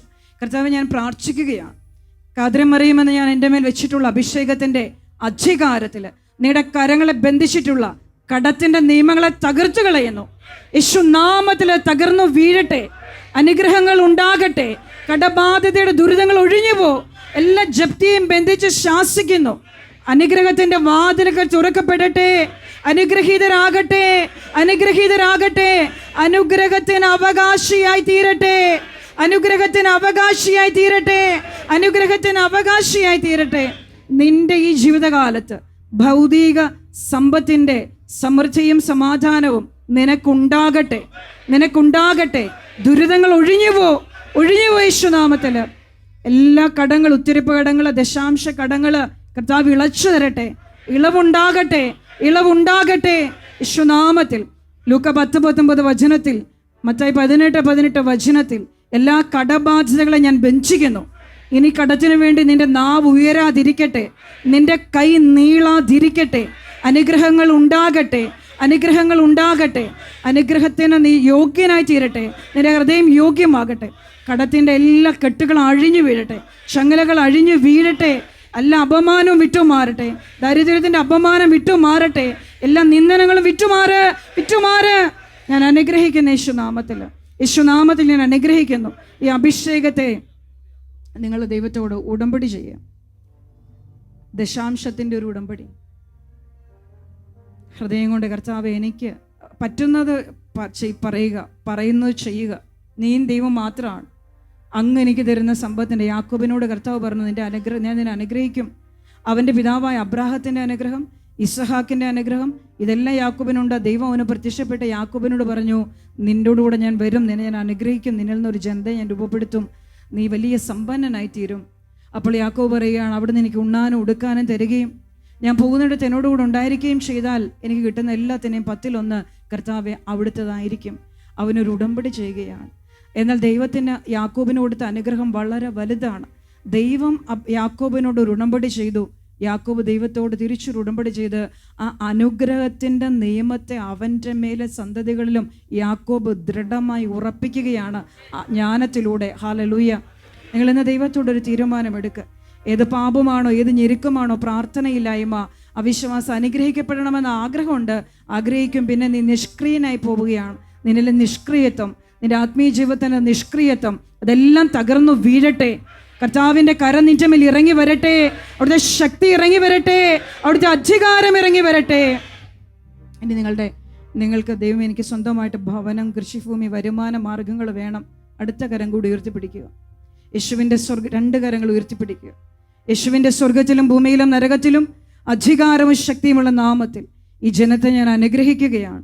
സ്പ്രിഡനീസിൻ്റെ മേൽ ഭൗതിക അനുഗ്രഹത്തിൻ്റെ ഒരു വഴി ഞാൻ തുറക്കുകയാണ്. ഭൂമിക്ക് ദൈവം യോഗ്യതയുള്ളവർക്കെല്ലാം, യോഗ്യതയില്ലാത്തവന് യോഗ്യത ഉണ്ടാകട്ടെ. ദൈവം നിങ്ങളെ മണ്ണിൻ്റെ അവകാശികളാക്കട്ടെ. ദൈവം നിങ്ങൾക്ക് സമാധാനം നൽകട്ടെ.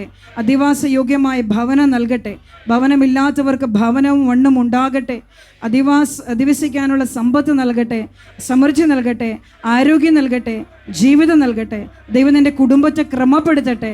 ദൈവം നിൻ്റെ കുടുംബത്തെ സ്ഥിരപ്പെടുത്തട്ടെ. ദൈവം നിന്നെ അനുഗ്രഹിക്കട്ടെ, ദീർഘായുസ് നൽകട്ടെ, ജീവിതം നൽകട്ടെ. യേശുക്രിസ്തുവിൻ്റെ നാമത്തിൽ ആമേൻ, ആമേൻ, ആമേൻ, ആമേൻ. വലതുകരം ശിരസിൽ വെച്ചു.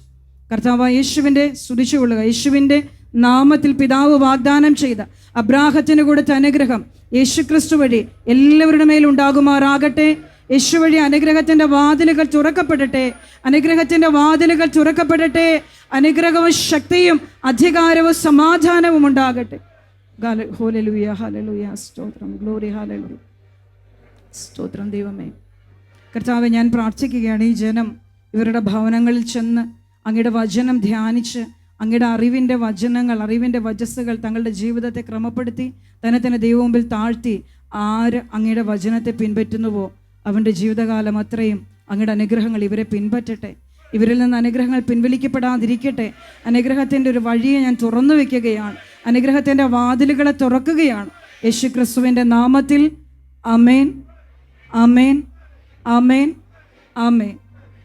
ദൈവകൃപ നിറഞ്ഞ് സ്വരമുയർത്തി, ദൈവകൃപ നിറഞ്ഞ് മറിയമേ സ്വസ്തി, കർത്താവ് അങ്ങയോട് കൂടെ സ്ത്രീകളിൽ അങ്ങ് അനുഗ്രഹീതയാകുന്നു.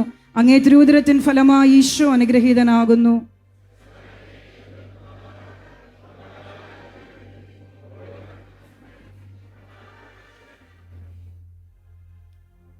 നിന്റെ ഹൃദയത്തിൽ ദൈവത്തിൻ്റെ വചനം ഒരു ഉറപ്പുള്ള നങ്കൂരമായി തീരട്ടെ. പിതാക്കന്മാരുടെ ശാപത്തിൻ്റെ കെട്ടുകളെല്ലാം അഴിഞ്ഞു വീഴട്ടെ. അതെല്ലാം അഴിഞ്ഞു തകർന്നു വീഴട്ടെ. നിന്റെ തലമുറയ്ക്ക് നീ ഒരു അനുഗ്രഹമാകട്ടെ. ദൈവം അബ്രാഹത്തെ വിളിച്ചതുപോലെ നിന്റെ തലമുറയ്ക്ക് നീ ഒരു അബ്രാഹമായി തീരട്ടെ. നീ ഒരു ഇസഹാക്കായി മാറട്ടെ. നീ ഒരു യാക്കോബായി മാറട്ടെ. നീ ഒരു യൂദിത്തായി മാറട്ടെ. നീ ഒരു എസ്തേറായി മാറട്ടെ. ദൈവത്തെ പിൻപറ്റിയവൻ്റെ തലമുറ എന്ന് നിന്റെ തലമുറകൾ നിന്നിലൂടെ അറിയപ്പെടട്ടെ. അത് കർത്താവ് നിന്നെ അനുഗ്രഹിക്കട്ടെ. ആമേൻ, ആമേൻ, ആമേൻ. ചേർന്ന് നിന്നെ തന്നെ, നിന്റെ തലമുറയ്ക്ക് നിന്നെ തന്നെ ഒരു അനുഗ്രഹമായി സ്ഥാപിച്ചുകൊണ്ട് ദൈവകൃപ നിറഞ്ഞ് മറിയമേ സ്വസ്തി, കർത്താവ് അങ്ങയോട് കൂടെ സ്ത്രീകളിൽ അങ്ങ് അനുഗ്രഹീതയാകുന്നു.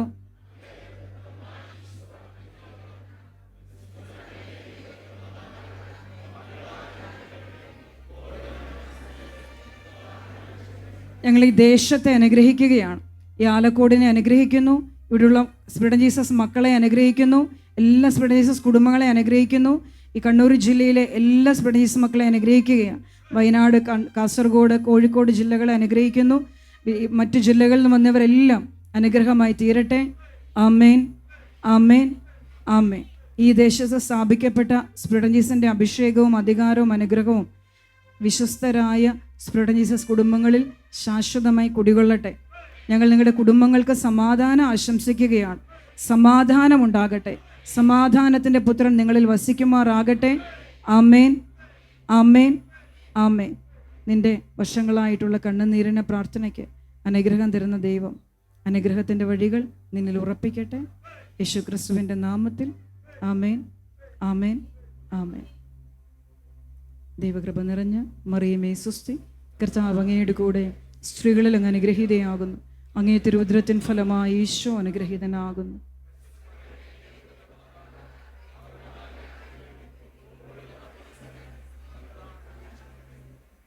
വിശുദ്ധ കുരിശിൻ്റെ അടയാളത്താലെ ഞങ്ങളുടെ ശത്രുക്കളിൽ നിന്ന് ഞങ്ങളെ രക്ഷിക്കുക. ഞങ്ങളുടെ തമ്പുരാനെ, പിതാവിൻ്റെയും പുത്രൻ്റെയും പരിശുദ്ധാത്മാവിൻ്റെയും നാമത്തിൽ. ആമേൻ.